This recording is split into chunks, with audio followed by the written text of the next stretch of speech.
మీరు బాధపడను అంటే కొన్ని నిజాలు మాట్లాడుకుందామా. మనం మిడిల్ క్లాస్ లో చాలా మంది వాళ్ళకి నచ్చని జాబ్స్ ని చేస్తూ వాళ్ళకి అవసరం లేని వస్తువుల్ని కొంటూ వాళ్ళకి ఇష్టం లేని వాళ్ళని సాటిస్ఫై చేస్తుంటారు. లైక్ ఇష్టం ఉన్నా ఇష్టం లేకపోయినా కొన్ని జాబ్స్ ని చేస్తూ చేస్తూ వాళ్ళ కోసం వాళ్ళ ఫ్యామిలీ కోసం కాకుండా సొసైటీ, రిలేటివ్స్, ఫ్రెండ్స్, కొలీగ్స్ వాళ్ళని ఇంప్రెస్ చేయడానికి అవసరం లేని వస్తువులనే కొంటూ ఉంటారు. ఇది నిజం కాదా? నాకు తెలిసినంత వరకు పేదవాళ్ళలో చాలా మందికి సొంత ఇల్లులు ఉంటాయి. ఇల్లు ఉంటుంది, అది తాటాకులతో వేస్తారా, మట్టితో కడతారా, గవర్నమెంట్ ఇస్తుందా ఫ్రీ ఇల్లు, ఇదంతా పక్కన పెడితే పేదవాళ్ళలో చాలా శాతం వరకు సొంత ఇల్లు కలిగిన వాళ్ళు ఉంటారు. అండ్ ధనవంతులు, రిచ్ పీపుల్ కి ఎలాగో ఇల్లు ఉండనే ఉంటుంది. కానీ మధ్య తరగతిలో ఇప్పటికీ చాలా మందికి సొంత ఇల్లు అనేది ఒక కళ, అండ్ అది కళలానే మిగిలిపోతూ ఉంటుంది. దీనికి కారణం ఏంటి? కరప్షన్, బ్లాక్ మనీ, దాని కారణంగా బయట పెరిగిన ల్యాండ్ ధరలు, ఇల్లు కాస్ట్, ఇదంటారా? ఇది ఒక కారణమే. ఇది కాకుండా ఇంకొక రీజన్ ఉంది. అదే మన మధ్య తరగతి వ్యక్తి ఒక మెంటాలిటీ. ఈ వీడియోలో మన మిడిల్ క్లాస్ వాళ్ళ మెంటాలిటీస్ ఎలా ఉంటాయి అండ్ పర్టికులర్ గా ఈ మెంటాలిటీతో మన లైఫ్ ని లీడ్ చేస్తూ 5 ఏరియాస్ లో మనం చేసే పెద్ద తప్పులు, దాని కారణంగా కోలుకోలేని అప్పుల్లో మనం కూరుకుపోతూ ఉంటాం. ఈ 5 వాటి గురించి మాట్లాడతాను. మొదటిది మ్యారేజ్, పెళ్లి, తర్వాతది పిల్లల చదువులు, తర్వాత ఎమర్జెన్సీ కండిషన్స్, నెక్స్ట్ సొంత ఇల్లును కొనడం, and finally luxury life style. Means విలాసవంతమైన జీవితాల్ని ఎలా రాంగ్ వేలో గడుపుతుంటారన్నది ఈ వీడియోలో మనం మాట్లాడుకుందాం. వీటితో పాటు అప్పులు చాలా ఎక్కువగా చేసి ఎలా బయటపడాలని తెలియక సతమతం అవుతున్నా అప్పుల్లోంచి ఎలా బయటపడాలన్నది కూడా నేను ఒక న్యూ అప్రోచ్ నేను మీకు ఎక్స్ప్లెయిన్ చేస్తాను. అంతకు మించి మీరు ప్రపంచంలో ఎక్కడ వెతికినా అప్పుల్లో కూరుకుపోయిన వ్యక్తిని మీరు బయటకు తీసుకురాలేరు. కాబట్టి 5 థింగ్స్ ప్లస్ ఒక మిడిల్ క్లాస్ వ్యక్తి సంపాదన తక్కువ ఉంటున్నా, సేవింగ్స్ తక్కువగా ఉంటున్నా, పెద్ద పెద్ద అప్పుల నుంచి ఎలా బయటకు రావాలన్న స్ట్రాటజీని కూడా ఈ వీడియోలో నేను మీకు అందిస్తాను. సో ఈ వీడియో కంప్లీట్ అయ్యేసరికి మీ పిల్లలకు సంబంధించిన చదువులు, ఆ చదువులో సక్సెస్ అవ్వలేకపోతుంటే వాళ్ళకి బిజినెస్ అండ్ వాళ్ళ పెళ్లి, అండ్ మీరు కొనాలనుకుంటున్న కార్, ఇల్లు, ఆర్ మీ రిటైర్మెంట్ కి కావాల్సిన కంప్లీట్ ఫైనాన్షియల్ ప్లానింగ్ మీరు ఎలా చేసుకోవాలనేది నేను మీకు విత్ ఎక్సెల్ షీట్ తో పాటు ఎక్స్ప్లెయిన్ చేస్తాను. ఫ్రెండ్స్, నన్ను నమ్మండి, ఈ ఒక్క వీడియో మీరు ఓపిక్ గా ఇంత టైం ఏంటి, ఇంత లాగ్ ఏంటి అనుకోకుండా ఈ ఒక్క వీడియో ఎండ్ వరకు గమనిస్తే మీరు తీసుకునే చిన్న చిన్న డెసిషన్స్ తో మీ కుటుంబంలో ఉంటున్న వాళ్ళ జీవితాలు కూడా మారడానికి 100% ఛాన్స్ ఉంది. స్క్రీన్ పైన గమనించండి. మనం అనుకున్న అన్ని ప్రాబ్లమ్స్ కి ఫైనాన్షియల్ ప్లానింగ్ ఎలా చేసుకుంటూ మీ అండ్ మీ ఫ్యామిలీ కలల్ని అండ్ మీ డ్రీమ్స్ ని ఎలా మీరు నెరవేర్చుకోవాలి, ఒక మిడిల్ క్లాస్ పర్సన్ గా ఉంటూ ట్రాప్ లో పడిపోకుండా మనలో చిన్న చిన్న చేంజెస్ చేసుకుంటూ డిసిప్లైన్డ్ గా ఎలా మనకి అండ్ మన ఫ్యామిలీకి నచ్చినట్లు మన జీవితాలని బ్రతకాలి అన్నది ఇవాల్టి వీడియోలో మాట్లాడుకుందాం. అండ్ చూస్తున్న వాళ్ళకి నా రిక్వెస్ట్, రిక్వెస్టే, మీరు చూసిన తర్వాత ఈ వీడియో చాలా బాగుంది, ఇది మన వాళ్ళకి తెలిస్తే మంచిది అనుకుంటే మీ పిల్లలకి, మీ ఫ్రెండ్స్ కి, మీ కొలీగ్స్ కి, మీకు తెలిసిన వాళ్ళందరికీ కూడా ఈ వీడియోని మస్ట్ అండ్ షుడ్ గా షేర్ చేస్తూ ఈ వీడియోని మీ స్టేటస్ గా పెట్టుకోవడానికి ప్రయత్నించండి. బికాస్ ఇదేదో వెబ్సైట్ లోను, బుక్ లోను ఉన్న డేటాని చూసి నేను అర్థం చేసుకొని చేస్తున్న వీడియో కాదు. మా సొంత జీవితాల్లో గత 10-15 ఏళ్ల నుంచి మా జీవితాల్లో అండ్ మా రిలేటివ్స్ జీవితాల్లో ఎవరెవరు ఏమేం చేసి కిందకి వెళ్ళిపోయారు, ఎవరెవరు ఏమేం చేసి పైకి వచ్చారని మా ఫ్రెండ్స్, రిలేటివ్స్ వీళ్ళందరి జీవితాలని క్లోజ్ గా అబ్జర్వ్ చేస్తూ నేను నేర్చుకున్న విలువైన సమాచారాన్ని ఈ వీడియోలో మీకు అందించబోతున్నాను. నా రిక్వెస్ట్ ఒకటే, చూసాక అలా వదిలేకండి. ఈ వీడియోలో కంటెంట్ ఉందని మీరు నమ్ముతుంటే మస్ట్ అండ్ షుడ్ గా మన వాళ్ళందరితోనూ తప్పకుండా మన వీడియోని షేర్ చేయండి. అండ్ వీడియో స్టార్ట్ చేసే ముందు ఇలాంటి కంటెంట్ మీ ముందుకు తీసుకురావడానికి మేము పెడుతున్న ఎఫర్ట్స్ మీకు వాల్యుబుల్ గా అనిపిస్తుంటే ఇప్పుడు లైక్ చేయకపోతున్నా, చూస్తున్న ఏ పాయింట్ లో ఇది ఒక బెస్ట్ కంటెంట్ అని మీకు అనిపించిన ఏ సెకండ్ కైనా వీడియోని తప్పకుండా లైక్ చేయండి. సో దట్ ఇలాంటి ఇంట్రెస్టింగ్ కంటెంట్ మీ ముందుకి మరిన్ని తీసుకురావడానికి మీరు చేస్తున్న ఒక లైక్ మాకు మోటివేషన్ ఇస్తుంది. సో ఇది ఒక ఫ్యాన్సీ వర్డ్ అయిపోయింది మిడిల్ క్లాస్. అసలు మిడిల్ క్లాస్ అంటే ఎవరు? ఈ ఇమేజ్ ను ఒకసారి గమనించండి. మనం సంపాదిస్తున్న డబ్బుల్ని బట్టి మన ఆర్థిక పరిస్థితిని అండ్ మనం పూర్ క్లాస్ లో ఉంటామా, లోయర్ మిడిల్ క్లాసా, అప్పర్ మిడిల్ క్లాసా, రిచ్ అనే దాన్ని బట్టి క్లాసిఫికేషన్స్ ఉంటూ ఉంటాయి. బట్ ఫ్రెండ్స్, నేను ఇలా థియరిటికల్ డేటాని పెద్దగా నమ్మను. లైక్ చేస్తున్న సర్వేస్ ఇంత ఉంటే మిడిల్ క్లాస్, ఇంత ఉంటే అప్పర్ క్లాస్ అని. బికాస్ కేవలం సంపాదన కారణంగా ఒక పర్సన్ ధనవంతుడా, పేదవాడా, మధ్య తరగతి వాడా అని డిసైడ్ చేయడం తప్పనేది నా ఒపీనియన్. ఎందుకంటే లెట్స్ సే ఇద్దరు పర్సన్స్ ఉన్నారు, రామ్ అండ్ హరి. రామ్ ₹1,00,000 సంపాదిస్తున్నాడు, హరి 2 లక్షలు సంపాదిస్తున్నాడు.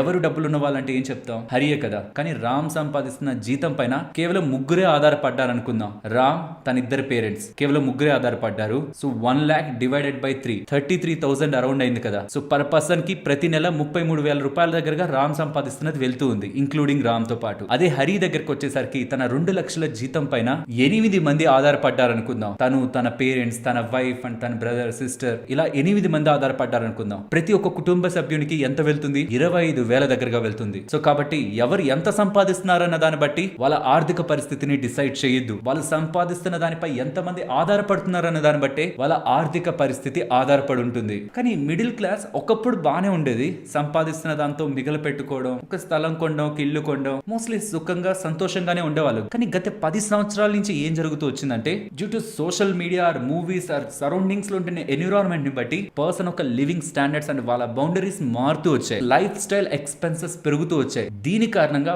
ఒకప్పుడు అయ్యే ఖర్చుల కంటే ఇప్పుడు ఖర్చులు అధికంగా అవుతున్నాయి. మనం మిడిల్ క్లాస్ లో మెయిన్ ప్రాబ్లం ఏంటో తెలుసా? మనం మన కోసం కంటే మన రిలేటివ్స్, మన సొసైటీ అండ్ మన చుట్టుపక్కల ఉన్న వాళ్ళ కోసమే ఎక్కువగా బ్రతుకుతూ ఉంటాం. రైట్ ఫ్రమ్ పిల్లల్ని జాయిన్ చేసే స్కూల్ దగ్గర నుంచి పై చదువులు చదివించడం కూడా మనం సొసైటీ మీద అండ్ రిలేటివ్స్ మీద వాళ్ళు మాట్లాడే మాటలు ఎలా ఉంటాయనే దాన్ని బట్టి మన డెసిషన్స్ ని తీసుకుంటూ ఉంటాం. అండ్ అక్కడితో అయిపోలేదు, మనం మెయింటైన్ చేసే లైఫ్ కూడా, మనం వేసుకునే బట్టల దగ్గర నుంచి వాడే వస్తువులు, ఎలక్ట్రానిక్స్ అండ్ ఇంట్లో పెడుతున్న ప్రతి ఒక్క వస్తువు మనకి నచ్చిందా, మనకి సరిపోతుందా అనే దానికంటే ఇలా తీసుకుంటే గానీ మన బంధువుల్లో మనకు మంచి పేరు ఉండదు, ఇలా మెయింటైన్ చేస్తే గానీ మన ఫ్రెండ్స్ లో, మన కొలీగ్స్ లో మనకు ఒక వాల్యూ ఉండదని మన ఫ్రెండ్స్ ని, కొలీగ్స్ ని, సొసైటీని, రిలేటివ్స్ ని వీళ్ళని మైండ్ లో పెట్టుకొని ఉంటాం. కాబట్టి ఒక సాధారణ మధ్యతరగతి వ్యక్తి తీసుకునే డెసిషన్స్ పై సొసైటీ, కొలీగ్స్, ఫ్రెండ్స్, రిలేటివ్స్ వీళ్ళ ఇంపాక్ట్ ఎక్కువ ఉంటుంది. నేను అందరినీ అనట్లేదు, కానీ గత 10 సంవత్సరాల నుంచి యూత్ లో ఉంటున్న మెజారిటీ ఆఫ్ డెసిషన్స్ ఇలానే ఉంటున్నాయి. చాలా తక్కువ మంది మాత్రమే వాళ్ళకి ఏది అవసరం, ఏది అవసరం లేదు, ఆ టైంలో ఏం డెసిషన్ తీసుకుంటే వాళ్ళకి ఫైనాన్షియల్ గాను అండ్ వాళ్ళ ఫ్యామిలీ పరంగాను ఏది ఇంపార్టెంట్ అని తెలుసుకునే వాళ్ళు చాలా తక్కువ మందే ఉంటున్నారు. కాబట్టి ఇప్పుడు మనం మాట్లాడుకోబోతున్న 5 వాటి గురించి జాగ్రత్తగా వినండి. First, marriage. ఇల్లు కట్టి చూడు, పెళ్లి చేసి చూడంటారా? అది చిన్న విషయం ఏం కాదు. ఇల్లు కట్టడానికి ఎంత శ్రమ అయితే పడతారో, ఒక పెళ్లి చేయడానికి కూడా అంతే శ్రమ పడతారు అండ్ అంతే ఖర్చు కూడా పెడుతున్నారు. ఈ మధ్య ప్రపంచం మొత్తం జరుగుతున్న పెళ్లికి అవుతున్న ఖర్చులు దేశాల పరంగా చూస్తుంటే ఇండియా సెకండ్ ప్లేస్ లో ఉంది. మీన్స్ పెళ్లికి అధికంగా ఖర్చు చేస్తున్న దేశాల్లో ఇండియా సెకండ్ ప్లేస్ లో ఉంది. ఒక పెళ్లికి ఎంత ఖర్చు పెడుతున్నారు తెలుసా? ఒక పర్సన్ తన జీవితాంతం సంపాదిస్తున్న దాంట్లో 20% దగ్గరగా. ఇది ఒక లెక్క. కొంతమంది తమ జీవితాంతం సంపాదించిన దాంతో పాటు అప్పు చేసి మరి పిల్లలు పెళ్లిళ్ళు చేస్తుంటారు. అంటే ఏంటి? పిల్లలకి మంచిగా అందరూ చెప్పుకునేలా, నలుగురు మన పేరు గుర్తు పెట్టుకునేలా, అందరికి గుర్తుండిపోయేలా ఒక మంచి పెళ్లి చేయడంలో తప్పే ఉంది. గుళ్ళో పెళ్లి చేయాలా, రిజిస్టర్ ఆఫీస్ లో పెళ్లి చేయాలా, ఫ్రెండ్స్ నేయాలా అనట్లేదు. మీకు కోట్లలో డబ్బు ఉందనుకోండి, ఒక 10 కోట్లు 20 కోట్లు ఉంది, లక్షల్లో పెట్టి పెళ్లి చేస్తున్నారు, అది మీకు ఓకే. కానీ కొంతమంది దగ్గర లక్షల్లోనే డబ్బు ఉంటుంది, 20-30 లక్షలే వాళ్ళ మొత్తం లైఫ్ టైం సేవింగ్స్. కానీ వాళ్ళ పిల్లల పెళ్లిళ్ళ కోసం 20 లక్షలు 25 లక్షలు ఖర్చు పెట్టి హంగు ఆర్భాటాలతో భారీ ఎత్తున పెళ్లి చేస్తుంటారు. అది దేనికోసం? నిజంగా వాళ్ళ సంతోషం కోసమా? అంత ఖర్చు పెట్టి చేస్తేనే పేరెంట్స్ సంతోషంగా ఉంటారా? పిల్లలు సంతోషంగా వాళ్ళ జీవిత భాగస్వాములతో ఆనందంగా ఉంటే పేరెంట్స్ సంతోషంగా ఉంటారా? సో పేరెంట్స్ ఒక రియల్ హ్యాపీనెస్ పిల్లల్లోనే ఉంటుంది. సో రియల్ గా పేరెంట్స్ హ్యాపీనెస్ కోసం కాదు, మరి పిల్లల హ్యాపీనెస్ కోసమా? మీరు చేస్తున్న ఒక్క రోజు పెళ్లి మొత్తం డబ్బులను ఒకేసారి ఖర్చు పెట్టేయడం కారణంగా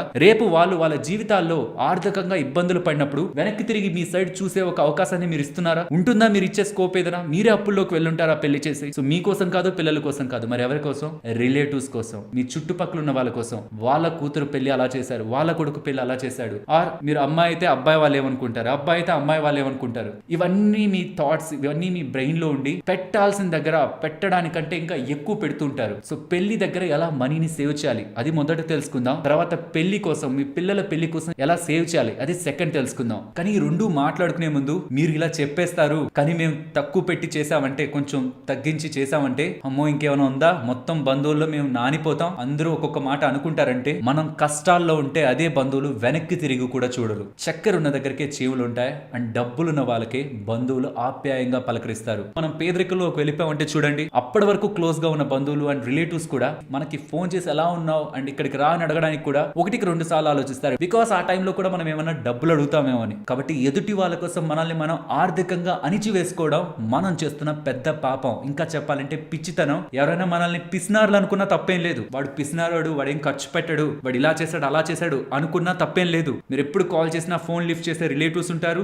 మీరు పిలిస్తే వచ్చే ఫ్రెండ్స్ ఉంటారు, అందరూ ఉంటారు. కానీ ఇష్టం వచ్చినట్టు లగ్జరీగా మనం బ్రతికి అందరినీ సాటిస్ఫై చేయాలని అప్పుల్లో కూరుకుపోయి మన లైఫ్ లోనే ఫైనాన్షియల్ గా లేవలేని పరిస్థితిలోకి వెళ్ళిపోయాం అనుకోండి, మనల్ని పిచ్చోళ్ళు అంటారు. ముందు వెనక చూసుకోకుండా ఖర్చు పెట్టేశాడని మనల్ని వాళ్ళ లిస్ట్ లోంచే తీసేస్తారు. కాబట్టి వాడు ఒక పిసినారు వాడు అనుకోవడం, వాడు ఒక పిచ్చోడు అనుకోవడం కంటే ఎంతో మంచిది. సరే వాళ్ళ కోసం కాదు, మీకోసం, మీ పిల్లల ఆనందం కోసమే పెళ్లిని లగ్జరీగా చేయాలనుకుంటున్నారు. మీ దగ్గర డబ్బులుంటే ఓకే, బట్ మీ దగ్గర డబ్బులు లేకపోయినా అప్పు తెచ్చి ఒక్కసారి జీవితంలో ఈవెంట్ మళ్ళీ రాదు అనుకొని ఆర్భాటంగా చేయాలని ప్రయత్నించొద్దు. నేను ఇప్పుడు కొన్ని ఏరియాస్ చెప్తాను, అక్కడ డబ్బులు తగ్గించుకునే అవకాశం ఉంది, దాన్ని ఒకసారి గమనించండి. వెడ్డింగ్ కార్డ్స్ ఈ మధ్య డిజిటల్ గా పంపించేస్తున్నారు, చాలా తక్కువ కార్డ్స్ ప్రింట్ చేయించండి. అండ్ చాలా క్లోజ్ అనుకుంటున్న వాళ్ళకి ఫిజికల్ గా కార్డ్ ఇవ్వండి. అన్నెసరీగా కార్డ్ ఎక్స్పెన్సెస్ ని పెద్దది పెట్టద్దు. మీరు ఎంత మంచి కార్డ్ ఇచ్చినా, మీరు ₹1,00,000 పెట్టి ఒక వెడ్డింగ్ కార్డ్ ఇచ్చినా అది ఒక్క రోజు మాత్రమే ఆ ఇంట్లో ఉంటుంది, దాని తర్వాత అది చెత్త బుట్టలోనే ఉంటుందన్న విషయాన్ని గుర్తు పెట్టుకొని వెడ్డింగ్ కార్డ్స్ కి ఎక్కువ స్పెండ్ చేయొద్దు. సింపుల్ గా డిజిటల్ గా పంపించినా మీ మీద అభిమానం ఉన్న వాళ్ళు మీరు ఫోన్ చేసి పిలవగానే తప్పకుండా వస్తారు. అండ్ ప్రొఫెషనల్ ఫోటోగ్రాఫర్, ఇది మంచిగా అయిపోయింది ఈ మధ్య. చాలా ఎక్కువ డబ్బులు ఖర్చు పెడుతున్నారు బయట ఫోటోగ్రాఫర్స్ కి. అండ్ ఫోటోగ్రాఫర్స్ ఖర్చు పెట్టడమే కాదు, దాని తర్వాత వాళ్ళు తీసిన ఫోటోస్ కూడా డిఫరెంట్ పేపర్స్ అండ్ ఆల్బమ్స్ కూడా మంచిగా ఖర్చు పెట్టేస్తున్నారు. ఫ్రెండ్స్, బడ్డింగ్ ఫోటోగ్రాఫర్స్ ఉంటారు, అప్పుడప్పుడే ఇండస్ట్రీలోకి వచ్చి గ్రో అవ్వాలనుకుని తక్కువ ధరకు కూడా చేసే వాళ్ళు ఉంటారు.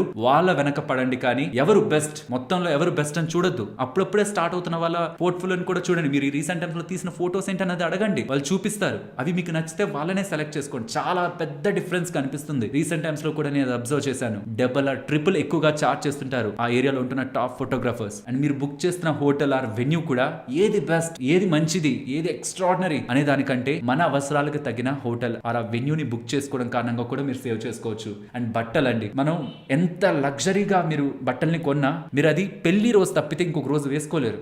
పెద్ద పెద్ద షేర్వానీస్ అంటారు, టోపీలు అంటారు, ఏవేవో బోల్డ్ కనిపిస్తుంటాయి. పెట్టండి, నేను స్పెండ్ చేయండి, కానీ దాంట్లో కూడా క్వాలిటీ అని టాప్ కు వెళ్ళిపోవాల్సిన నీడ్ లేదు. ఆ ఒక్క రోజుకే కదా. సో కాబట్టి కొన్ని సిటీస్ లో ఏంటంటే రెంట్ కి ఇస్తున్నారు. మీకు 1 లక్ష 2 లక్షలు విలువ చేసే బట్టల్ని కూడా రెంట్ కి తీసుకొని వాడేసి మళ్ళీ వాళ్ళకి ఇచ్చేస్తారు. మనకు ఫోటోలు ఉంటాయి. బికాస్ ఒకసారి మనం కొన్నామంటే అవి పెట్టుకోవడానికి స్పేస్ అండ్ అంత డబ్బులు ఖర్చు పెట్టామని మైండ్ లో బాధ. అవి ఏవి లేకూడదంటే మీరు మీడియం లో దానికి ఖర్చు పెట్టండి. వీలైతే వాటిని రెంట్ కి తెచ్చే వేసుకోవడానికి ప్రయత్నించండి. అండ్ పెట్టే ఫుడ్ ఐటమ్స్ కూడా తను పెట్టినట్టు ఎవరు పెట్టలేదు. 16 ఐటమ్స్, 32 ఐటమ్స్, 64 ఐటమ్స్, ఇన్ని మనకు అవసరం లేదు. వచ్చిన వాళ్ళు మనల్ని ఆశీర్వదించడానికి వచ్చారు. అండ్ తినే ఫుడ్ ఐటమ్స్ కూడా వాళ్ళకి నచ్చే విధంగా కొన్ని, మన నార్మల్ గా ఒక ఫ్యామిలీ మెంబర్స్ ని పిలిచి పెడుతున్నప్పుడు ఎన్ని పెట్టుకోగలం అన్నే పెట్టండి. అండ్ అన్నెసరిగా ఫ్లవర్స్ కి వెనక డెకరేషన్ కి భారీ మొత్తంలో వాడద్దు. సింపుల్ గా ఏ ఫ్లవర్స్ ని వాడి చేయగలరో అలా చేయండి. ఇది నేను ఖచ్చితంగా డబ్బులు ఖర్చు పెట్టి చేయాలనుకున్న వాళ్ళకి చెప్తున్నాను. లేదు నేను గుళ్ళో చేస్తాను, ఆ రిజిస్టర్ ఆఫీస్ లో చేసుకుంటాను, లేకపోతే నేను డబ్బులు ఆ టైంలో సేవ్ చేసి కొంత సొసైటీకి కొంత నాకు ఇన్వెస్ట్మెంట్ చేసుకుంటాను, ఇలా అనుకునే వాళ్ళు మీరు ఏమనుకుంటే అలా చేయొచ్చు. కానీ ఖచ్చితంగా నేను ఖర్చు పెట్టాలి, మా పిల్లల పెళ్లి ఇలానే చేయాలనుకున్న వాళ్ళు ఈ రకంగా డబ్బుల్ని సేవ్ చేయొచ్చు. కాబట్టి పిల్లల పెళ్లి చేద్దామని డిసైడ్ అయిన తర్వాత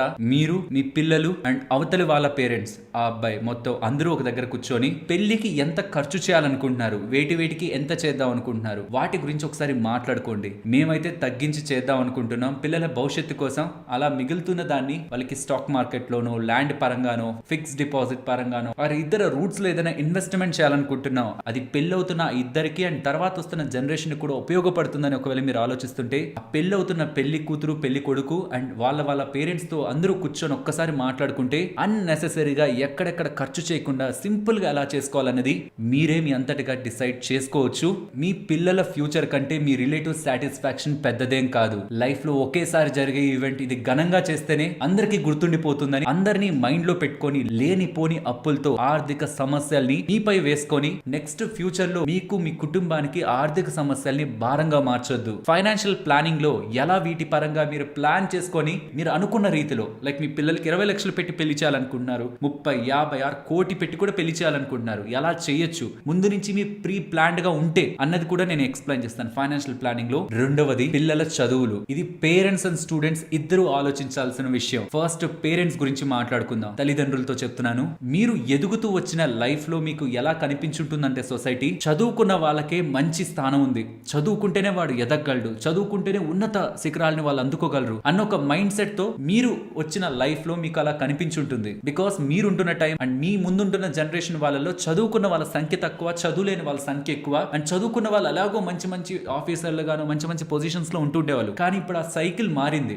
ఏ ఏరియాకి వెళ్ళినా మోస్ట్లీ వాళ్ళ పిల్లలు వాళ్ళు చదువుకుంటూనే ఉంటున్నారు. ఇప్పుడు గ్రాడ్యుయేట్ సంఖ్య ఎక్కువ, పట్టభద్రుల సంఖ్య ఎక్కువ, అందరి దగ్గర డిగ్రీ ఉంది, అందరూ BTechs, most of the people చేస్తూ బయట ఉన్న ఆపర్చునిటీస్ కంటే జస్ట్ అలా చదువుకొని బయటకు వచ్చేస్తున్న వాళ్ళ సంఖ్య చాలా ఎక్కువ అయిపోయింది. ఇది నేను ఎందుకు పేరెంట్స్ తో చెప్తున్నానంటే, పిల్లలు శ్రద్ధగా ఖచ్చితంగా నేను చదవాలనే ఒక ఇంట్రెస్ట్ తో చదువుతూ వస్తేనే వాళ్ళు చదివి వాళ్ళ లైఫ్ లో ఒక మంచి పొజిషన్ కి వెళ్ళగలరు. లేదు వాళ్ళకి చదువు పైన ఇంట్రెస్ట్ లేదు, వాళ్ళకి ఏదైనా ఇంకా ఎక్స్ట్రా స్కిల్స్ ఉన్నారు, ఎక్స్ట్రా ఏదైనా డెవలప్ చేసుకుంటున్నారు వాళ్ళంటే, కేవలం చదువు ఇంకేం టచ్ చేయదనకుండా ఆ స్కిల్స్ ఏంటో తెలుసుకొని ఆ స్కిల్స్ కారణంగా వాళ్ళు డెవలప్ అయి ఎలా వాళ్ళు లైఫ్ లో సెటిల్ అవ్వగలరని ఆ వేలో కూడా ఒక్కసారి ఆలోచించడానికి ప్రయత్నించండి. బికాస్ ఇప్పుడే ఓన్లీ డిగ్రీకి ఎటువంటి వాల్యూ లేదు. తర్వాత ఏదో కోర్సులు చేస్తున్నారు, బయట ఉంటున్న కాంపిటీషన్ ని తట్టుకొని ఒక government job or private side కూడా ఒక మంచి లైఫ్ ని లీడ్ చేయాలనుకుంటే టఫ్ కాంపిటీషన్ ఉంది. కాబట్టి కేవలం చదువు కాకుండా ఇంకేదైనా ఎక్స్ట్రా స్కిల్ ఉంటే ఆ స్కిల్ తో తను ఎలా సెటిల్ అవ్వగలడు అనేది కూడా ఒకసారి లాజికల్ గా ఆలోచించి దాన్ని కూడా సపోర్ట్ చేయడానికి ప్రయత్నించండి.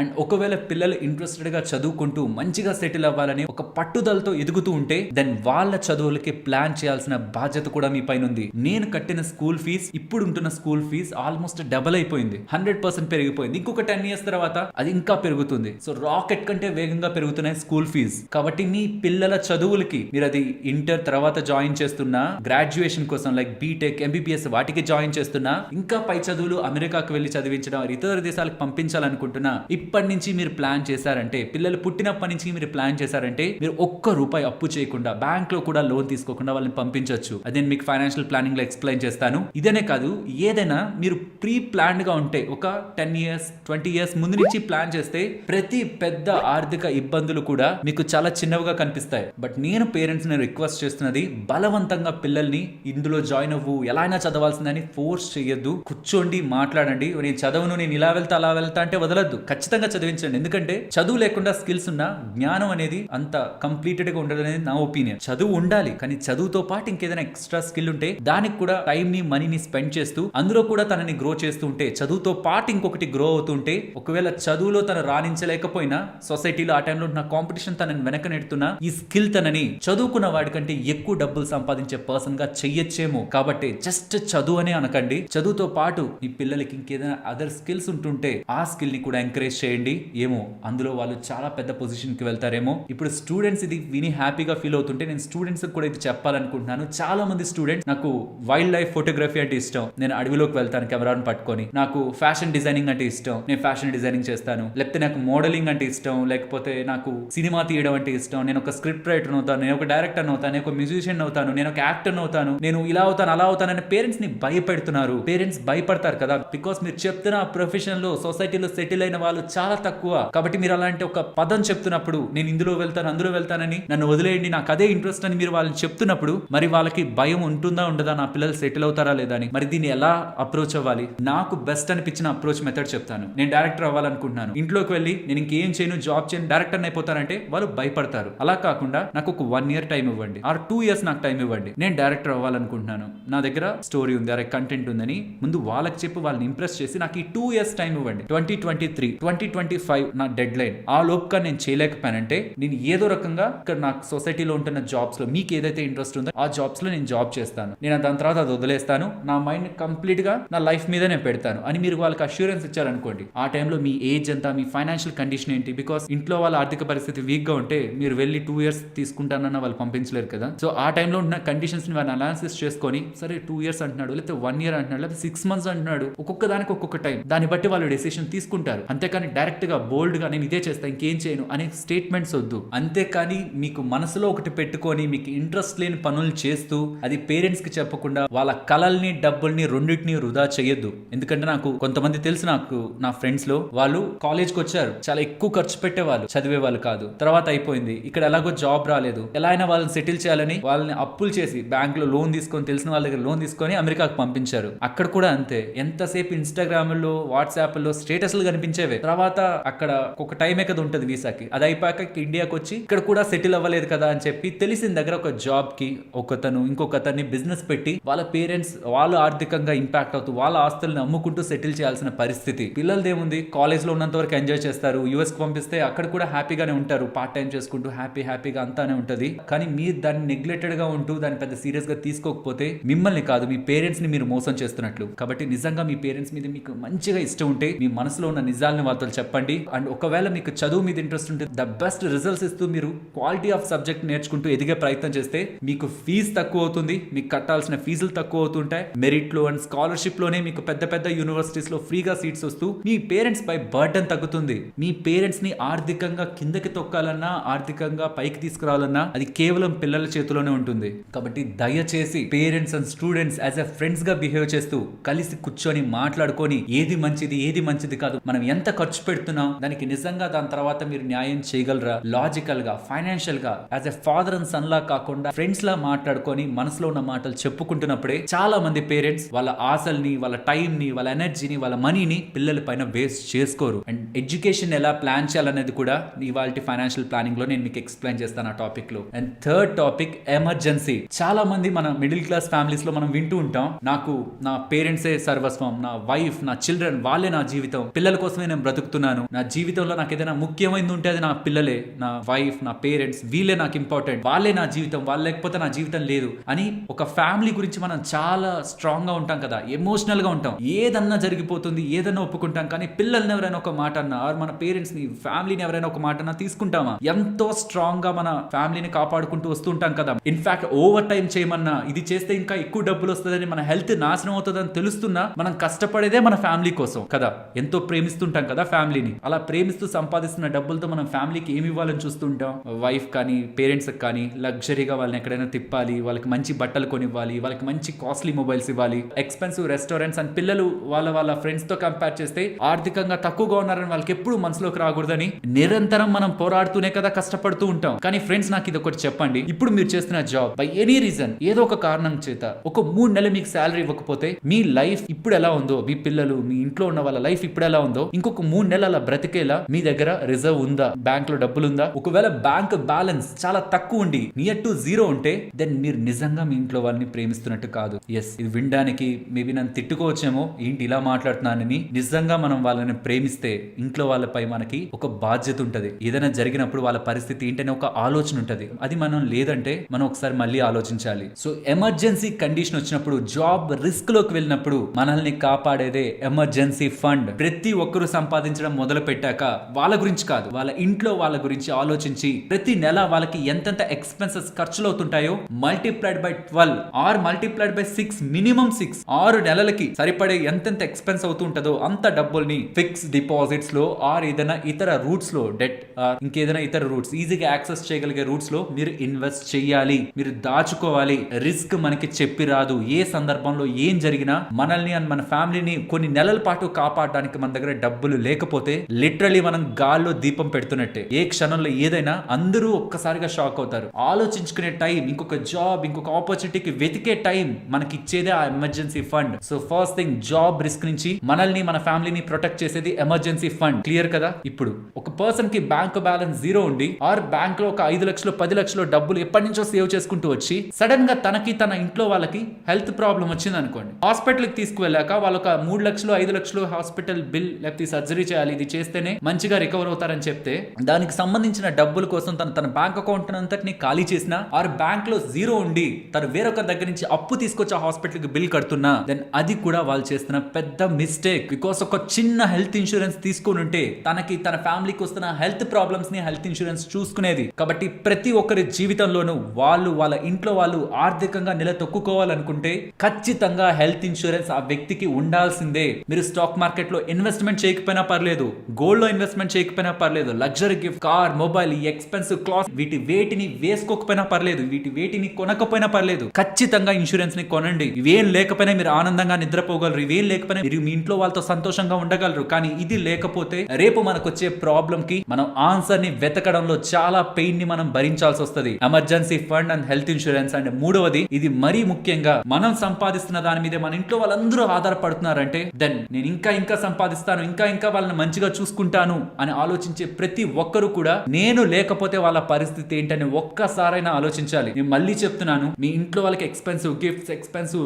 లగ్జరీ టూర్స్, వెకేషన్స్ ఇవేవి మీరు ఇవ్వకపోయినా పర్లేదు, ఒక ఎమర్జెన్సీ ఫండ్, ఒక హెల్త్ ఇన్సూరెన్స్, ఒక టర్మ్ ఇన్సూరెన్స్, ఇన్ఫాక్ట్ ఈ మూడింటిని ఎవరైతే మెయింటైన్ చేస్తుంటారో వాళ్ళు వాళ్ళ ఫ్యామిలీ కోసం ఈ రోజు కాదు ఫ్యూచర్ ని వాళ్ళు ఆలోచించినట్లు. నిజంగా మనకి ప్రేమ ఉంటే ఈ రోజు గురించి ఆలోచించాం, ఎప్పుడు ఈ రోజు గురించి ఆలోచించాం, నెక్స్ట్ 10 సంవత్సరాల గురించి ఆలోచిస్తాం. కాబట్టి అప్కమింగ్ టైమ్స్ లో నా జాబ్ పోతే నన్ను, నా ఫ్యామిలీని కొన్ని నెలల పాటు నేను ఇంకొక జాబ్ వెతుక్కునే వరకు పోషించడానికి నా దగ్గర ఎమర్జెన్సీ ఫండ్ ఉందా? ఫ్యూచర్ లో నాకు అండ్ నా ఇంట్లో వాళ్ళకి ఏదైనా జరుగుతూ ఉంటే హెల్త్ పరంగా లక్షలు నా దగ్గర లేనప్పుడు వేరొకరి దగ్గర నుంచి అప్పు తీసుకొచ్చి అప్పులు ఊబిలో వెళ్ళిపోకుండా అండ్ ఇంట్లో వాళ్ళకి ఎటువంటి హెల్త్ ప్రాబ్లం వస్తున్నా హ్యాపీగా హాస్పిటల్ కి వెళ్ళి ఫ్రీగా వైద్యం చేయించుకునేలా హెల్త్ ఇన్సూరెన్స్ ఉందా? అండ్ నా మీదే డిపెండ్ అయిన నా ఫ్యామిలీ నేను లేకపోతే బ్రతకడానికి, సొసైటీలో ఆర్థికంగా ఇబ్బందులను ఎదుర్కోకుండా తలెత్తుకొని బ్రతకడానికి, ఆర్థికంగా బ్రతకడానికి నేను నా ఇంట్లో వాళ్ళకి ఇస్తున్న భరోసా ఏంటి, నా తర్వాత వాళ్ళకి ఏముంది అన్నది ఒక్కసారి మీరు ఆలోచించి వాటన్నిటికీ మీరు ఆన్సర్స్ ని వెతికే ప్రయత్నం చేయాలి. Emergency fund, health insurance and term insurance. Emergency fund మీరు ఈజీగా క్రియేట్ చేసుకోగలరు. 6 నెలలకి ఎంత ఎక్స్పెన్స్ అవుతుందో, ఎంత ఖర్చులు అవుతాయో అంత ఎఫ్డీలో వేసుకోగలరు. But health insurance and term insurance అనేది కొంచెం జాగ్రత్తగా పరిశీలించి తీసుకోవాల్సినవి. అందులో ఉంటున్న టర్మ్స్ అండ్ కండిషన్స్ ని ఒక్కొక్కటిగా అర్థం చేసుకునే మీరు తీసుకోవాలి. కాబట్టి ఒక insurance, both term insurance and health insurance, ఎలా స్టెప్ బై స్టెప్ ఉంటున్న ఆప్షన్స్ ని పరిశీలిస్తూ ముందుకు వెళ్తూ ఒక మంచి ఇన్సూరెన్స్ ని ఎలా తీసుకుంటా అన్నది ఈ 2 వీడియోస్ లో ఎక్స్ప్లెయిన్ చేశాను. మీరు ఇంకేమీ చేయకపోయినా పర్లేదు, ఇంట్లో వాళ్ళకి ఏవి మీరు మీరు ఇవ్వకపోయినా పర్లేదు, కానీ ఒక ఆర్థిక భరోసాని, ఫ్యూచర్ లో మనకి ఏం జరిగినా హాస్పిటల్ కి వెళ్ళినా మనకి హెల్త్ ఇన్సూరెన్స్ ఉంది, నాకు ఏదైనా ఫ్యామిలీ ఫైనాన్షియల్ గా స్టేబుల్ గా ఉండడానికి ఒక టర్మ్ ఇన్సూరెన్స్ ఉందన్న ఒక భరోసాని మనకి అండ్ మన ఫ్యామిలీకి క్రియేట్ చేయడం సంపాదిస్తున్న ప్రతి ఒక్కరి కనీస బాధ్యత. అండ్ ఇది విన్నా కూడా మీరు డిలే చేయొద్దు. హెల్త్ ఇన్సూరెన్స్ కి టర్మ్ ఇన్సూరెన్స్ కి ప్రీమియమ్స్ తక్కువే ఉంటాయి. ఇప్పుడు ఎందుకులే కొంచెం వయసాయకు తీసుకుందాం అనుకుంటే ఫ్రెండ్స్, టర్మ్ ఇన్సూరెన్స్ మీరు ఎంగేజ్ లో తీసుకుంటే తక్కువ ప్రీమియం ఉంటుంది. అదే జీవితాంతం అదే తక్కువ ప్రీమియం, అదే తక్కువ డబ్బుల్ని మీరు పే చేయాల్సి వస్తుంది. లేట్ అయ్యే కొద్దీ ఆ డబ్బులు పెరుగుతుంది. కాబట్టి అన్నెసరీగా డిలే చేయదు. ఈ రోజే ఇప్పుడే ఎంత ప్రీమియం మీరు నెల నెల పే చేస్తే ఎన్ని కోట్లకు సంబంధించిన టర్మ్ ఇన్సూరెన్స్ వస్తుందో ఫస్ట్ చెక్ చేయండి. ఆ లింక్స్ కూడా కింద ఉంటాయి. అండ్ ఈ హెల్త్ ఇన్సూరెన్స్ లేట్ గా తీసుకుందాం అనుకుంటే లేట్ గా తీసుకొని మీకు ఏదైనా డిసీజెస్ వస్తే హెల్త్ ఇన్సూరెన్స్ ఇవ్వడానికి చాలా కంపెనీలు ముందుకు రావు. అండ్ ఆ వ్యాధికి సంబంధించి మీరు నెక్స్ట్ హాస్పిటల్ లో చూపించుకోవాలనుకుంటే ఇన్ని సంవత్సరాలు ఆగండి అని 2 సంవత్సరాలు 3 సంవత్సరాలు 4 సంవత్సరాలు వెయిటింగ్ పీరియడ్ పెడతాయి. కాబట్టి మీరు ఆరోగ్యంగా ఉంటున్నప్పుడే హెల్త్ ఇన్సూరెన్స్ తీసుకుంటే మీరు మీ ఫ్యామిలీకి ఈ వెయిటింగ్ పీరియడ్స్ అన్ని కంప్లీట్ అయ్యి మీకు కావాలనుకుంటున్నప్పుడు మీకు ఆ హెల్త్ ఇన్సూరెన్స్ అండగా నిలబడుతుంది. కాబట్టి లేట్ చేయొద్దు. హెల్త్ అండ్ టర్మ్ ఇన్సూరెన్స్ తీసుకున్న తర్వాతే ఎటువంటి లగ్జరీ అయినా, ఎటువంటి ఇన్వెస్ట్మెంట్స్ అయినా, ఎటువంటి ఖర్చులైనా సంపాదించడం మొదలు పెట్టాక చేయాల్సిన ముఖ్యమైన పనుల్లో insurance and emergency fund. Insurance లో term insurance and health insurance must and should గా ప్రతి ఒక్కరూ తీసుకోవాల్సిందే. అండ్ నెక్స్ట్ సొంత ఇల్లు. సొంత ఇంట్లో ఉండడం అనేది స్వర్గంలో ఉండడం లాంటిది. ఎవరికి ఉండదు సొంత ఇల్లు కావాలని? సొంత ఇల్లా రెంట్ ఇల్లా ఏది బెస్ట్ అంటే డెఫినెట్లీ సొంత ఇల్లే. కానీ ఎలా ప్లాన్ చేస్తున్నాం అనేది ఇంపార్టెంట్. Timing important. ఏ టైంలో సొంత ఇల్లు? అప్పుడే జాబ్ వచ్చింది, మంచి శాలరీ, వెంటనే సొంత ఇల్లు కోసం లోన్ పెట్టేసి, హోమ్ లోన్ పెట్టేసి ఏదో ఒక అపార్ట్మెంట్ నెల నెల అదొక ఈఎంఐ పెట్టేసుకుంటూ బయట ఎక్కడైనా లోన్స్ తీసుకొని వాటికి డబ్బులు పెట్టేస్తూ సేవ్ చేయడానికి కొంత డబ్బులే మిగులుతూ ఉందనుకోండి, ఇదొక ట్రాప్. సొంత ఇల్లు ఎప్పుడు కూడా ప్రాపర్ గా ప్లాన్ చేసి తీసుకోవాల్సిన ఎలిమెంట్. ఒక రష్ తో లైక్ పెళ్లి అయిపోయింది, ఇంకా సొంత ఇల్లు లేదా, మీ నాన్నకి సొంత ఇల్లు లేదా, మీరు ఉంటున్నది రెంట్ హౌసా ఓన్ హౌసా, ఇలా అడుగుతున్నారు ఏదో ఒక ఇల్లు తీసేసుకుందాం అని. అసలు మీరు తీసుకున్న దాని వాల్యూ ఫ్యూచర్ లో అప్రిషియేట్ అవుతుందా డిప్రిషియేట్ అవుతుందో తెలుసుకోకుండా అన్నెసరీగా మీ చుట్టుపక్కల ఉన్న వాళ్ళ ప్రెషర్స్ తో ఈ ఇల్లు కొండం, కార్ కొండం, ఇలాంటి పనులు చేశారనుకోండి, మిమ్మల్ని మీరు ఆర్థికంగా ఇబ్బందుల్లోకి నెడుతున్నట్టే. ఇల్లు కొండం తప్పని నేను చెప్పట్లేదు, కానీ ఆ ఇల్లు కొనాలనుకుంటున్నప్పుడు మీ ఆర్థిక పరిస్థితి ఎలా ఉందనేది ఒకసారి చెక్ చేసుకోండి. మీ మీద ఎంతమంది డిపెండ్ అయి ఉన్నారు, వాళ్ళపై మీరు ఎంతెంత ఖర్చు పెట్టాలి నెల నెల, వాళ్ళ అవసరాలు ఏమున్నాయి అప్కమింగ్ ఇయర్స్ లో. మీరు ఇలా ఈఎంఐలు కట్టుకుంటూ వెళ్తే ఆ రానున్న రోజుల్లో మీరు బయట నుంచి అప్పు తీసుకొచ్చే పరిస్థితి జరుగుతుందా? ఇది ఒకసారి ఆలోచించండి. సో మీరు మీ ఇంట్లో ఉన్న ఖర్చులు అన్ని పోతున్నాయి, మీరు మీ రిటైర్మెంట్ కోసం, మీ పిల్లల చదువుల కోసం మీరు ఇన్వెస్ట్ చేస్తున్నారు. సో లాంగ్ టర్మ్ లో మీకు అవి ఉన్నాయి, మీరు రెగ్యులర్ గా ఇన్వెస్ట్ చేస్తున్నారా? ఇన్వెస్ట్మెంట్ చేయగా కూడా మీ దగ్గర డబ్బులు మిగులుతుంది, నెల నెల మంచి శాలరీ, మంచిగా డబ్బులు మిగులుతుంది. ఈ డబ్బుల్ని ఈఎంఐగా కట్టి మీరు ఇల్లు తీసుకోగలరు. దెన్ అప్పుడు మీరు ప్లాన్ చేయండి. అప్పుడు కూడా అపార్ట్మెంట్స్ ని కొనే ముందు 1-2 సార్లు రీథింక్ చేయడానికి ప్రయత్నించండి. ఇక్కడ నేను అపార్ట్మెంట్స్ కొనడం తప్పనట్లేదు, because majority of people apartments కొంటున్నారు. కానీ నా థీమ్, నేను అనుకునే లాజిక్ ఎలా ఉంటుందంటే, లెట్స్ సే మీరు ఒక 1.5 crore ఆర్ 1 crore పెట్టి ఒక అపార్ట్మెంట్ కొంటున్నారు అనుకుందాం. నేను ఎలా బిలీవ్ చేస్తున్నా, నేను ఎలాంటి లాజిక్ తో ఉంటున్నానంటే, ఆ 1 crore పెట్టి అపార్ట్మెంట్ కొనే బదులు అదే 1 crore పెట్టి కొంత డిస్టెన్స్ లో, కొంత దూరంలోకి వెళ్ళి ఒక ల్యాండ్ కొంటే ఇమీడియట్ గా కట్టేలా ఉండదు ఆ ల్యాండ్. బికాస్ అక్కడ అంతా డెవలప్ అయి ఉండదు, ఖాళీగా ఉంటుంది, డ్రైనేజ్ సిస్టమ్ మొత్తం కూడా. ఫ్యామిలీ నివసించేలా ప్రెసెంట్ మీరు కొనే ఆ ల్యాండ్ ఉండకపోవచ్చు, కానీ ఒక 5 years 10 years తర్వాత అక్కడ ఇల్లు కట్టాలని ప్లాన్ చేయండి. ఆ లోపు ఇప్పుడు ఉంటున్న జనాభా, ఇప్పుడు ఉంటున్న ఎక్స్పాన్షన్ కారణంగా మోస్ట్లీ డెవలప్మెంట్ అక్కడ జరిగి అదే ఒక ప్రైమ్ ఏరియా ఉంటుంది. ఇప్పుడు గమనించండి, మీరు మోస్ట్ ఆఫ్ ద టౌన్స్ లో, సిటీస్ లో మెయిన్ సిటీ కంటే కూడా ఎక్స్పాండ్ అవుతున్న ఏరియాస్ లోనే రేట్లు ఎక్కువ పెరుగుతున్నాయి. ఎక్కువ రేట్లు ఉంటున్నాయి కదా, ఎక్కువ పెరుగుతున్నాయి. బికాస్ ప్రశాంతంగా ఉండడం కావాలి, ఏ డిస్టర్బెన్స్ లేకపోవడం కావాలి. కాబట్టి అన్నెసరిగా అపార్ట్మెంట్ ఏదో ఒక ఇల్లు కొనేయాలనే దాని బదులు కొంచెం ప్లాన్ చేసి అదే డబ్బులు పెట్టి స్థలం కొని అక్కడ ఇల్లు కట్టుకునే ప్రయత్నం నెక్స్ట్ 5-10 సంవత్సరాలు మీరు చేశారనుకోండి, అదొక మంచి ఇన్వెస్ట్మెంట్ రిటర్న్ లా ఉంటుంది అనేది పర్సనల్ ఒపీనియన్. నేను ఇలా చేయండి అలా చేయొద్దని చెప్పట్లేదు, ఇది కేవలం మా పర్సనల్ ఒపీనియన్. అండ్ మన హ్యూమన్ మైండ్ చాలా గొప్పది. ఎలా ఉంటుంది తెలుసా? మన దగ్గర 1 కోటి రూపాయలు ఉందనుకోండి, 2 కోట్ల ఇల్లు బాగా నచ్చింది. మన దగ్గర 2 కోట్లు ఉందనుకోండి, 4 కోట్ల ఇల్లు బాగా నచ్చింది. ఎప్పుడు ఒక దగ్గర సాటిస్ఫై అవ్వదు. అండ్ ఇల్లు కట్టేటప్పుడు కూడా బోల్డ్ ఎలిమెంట్స్ ఉంటాయి, right from tiles or granites. అందులో వేరియంట్స్ అండ్ ఎక్స్పెన్స్ ని బట్టి మారిపోతూ ఉంటాయి. ఎప్పుడు టాప్ వేయాలంటే మనకి బోల్డ్ ఖర్చు అయిపోతుంది. సో కాబట్టి ఆలోచించి మన ఆర్థిక పరిస్థితి ఎలా ఉంది, దాంట్లో ఎంతవరకు మనం ఖర్చు పెట్టి ప్రశాంతంగా ఉండగలం అన్నది మైండ్ లో పెట్టుకొని కట్టండి. లేదంటే నాకు తెలిసిన వాళ్ళలో కొంతమంది కడుతున్నప్పుడు ఒకటి అనుకొని స్టార్ట్ అవుతారు, కానీ వెళ్ళాక ఇది టాప్ క్వాలిటీ, ఇది మీడియం క్వాలిటీ, ఇది లో క్వాలిటీ అనగానే ఒకేసారి కదా కడతామని టాప్ క్వాలిటీ, అన్ని టాప్ క్వాలిటీలు వేసుకుంటా వెళ్ళిపోయి ఇల్లుని ఎక్కడికో తీసుకువెళ్ళిపోతారు. డబ్బుల పరంగా ఎక్కడికో వెళ్ళిపోతుంది ఎక్స్పెన్స్ అనేది. సో క్వాలిటీ, టాప్, మీడియం ఒకసారి రీసెర్చ్ చేయండి. కొన్నిసార్లు పెద్ద డిఫరెన్స్ ఏ ఉండదు, జస్ట్ ఏదో చిన్న ఎలిమెంట్ కోసం మనం పెద్దగా ఖర్చు పెడుతుంటాం. కాబట్టి ఇల్లు కడుతున్నప్పుడు కూడా కొంచెం జాగ్రత్తగా ఆలోచించి ఖర్చు పెట్టండి. అండ్ ఒకవేళ ఇల్లే కట్టాలి, ఆర్ ఒక స్థలాన్ని కొనాలి, ఆర్ ఒక పెద్ద ఇల్లుని కొనేయాలనుకుంటున్నారు డైరెక్ట్ గా, మీరు ముందు నుంచి ప్లాన్ చేశారు చేశారనుకోండి, ఒక 10, 15, 20 ఇయర్స్ ముందు నుంచి ప్లాన్ చేశారనుకోండి, మీకు నచ్చిన ఏరియాలో మీకు నచ్చిన ఇల్లు మీరు కొనొచ్చు. అది ఎలా అనేది కూడా ఫైనాన్షియల్ ప్లానింగ్ లో చెప్తాను. ఎందుకంటే అప్పుడప్పుడు మిమ్మల్ని ఆ క్యాలిక్యులేటర్ లో తీసుకువెళ్ళి ఎక్స్ప్లెయిన్ చేయడం కంటే మొత్తం ఒకేసారి ఒక లైఫ్ లో చేసుకోవాల్సిన ఫైనాన్షియల్ ప్లానింగ్ ని ఒకేసారి చెప్పాలని నేను ఫైనాన్షియల్ ప్లానింగ్ లో చెప్తాను అంటున్నాను. అండ్ ఇప్పుడు లగ్జరీ లైఫ్ స్టైల్ గురించి మాట్లాడుకుందాం. చాలా మంది దగ్గర ఇది నేను వింటూ ఉంటాను, 50,000 లక్ష రూపాయల జీతాలు ఉంటుంటాయి, శాలరీ సరిపోవట్లేదు. మీకు ఒకటి చెప్పనా, మనకి బ్రతకడానికి డబ్బులు పెద్దగా అవసరం లేదు. జస్ట్ బ్రతకడానికి కావాలనుకుంది తిని ప్రశాంతంగా బ్రతకడానికి డబ్బులు అవసరం లేదు. వేరొకరిలా బ్రతకడానికి మనకి డబ్బులు కావాలి. వేరొకరిలా బ్రతకడం అంటే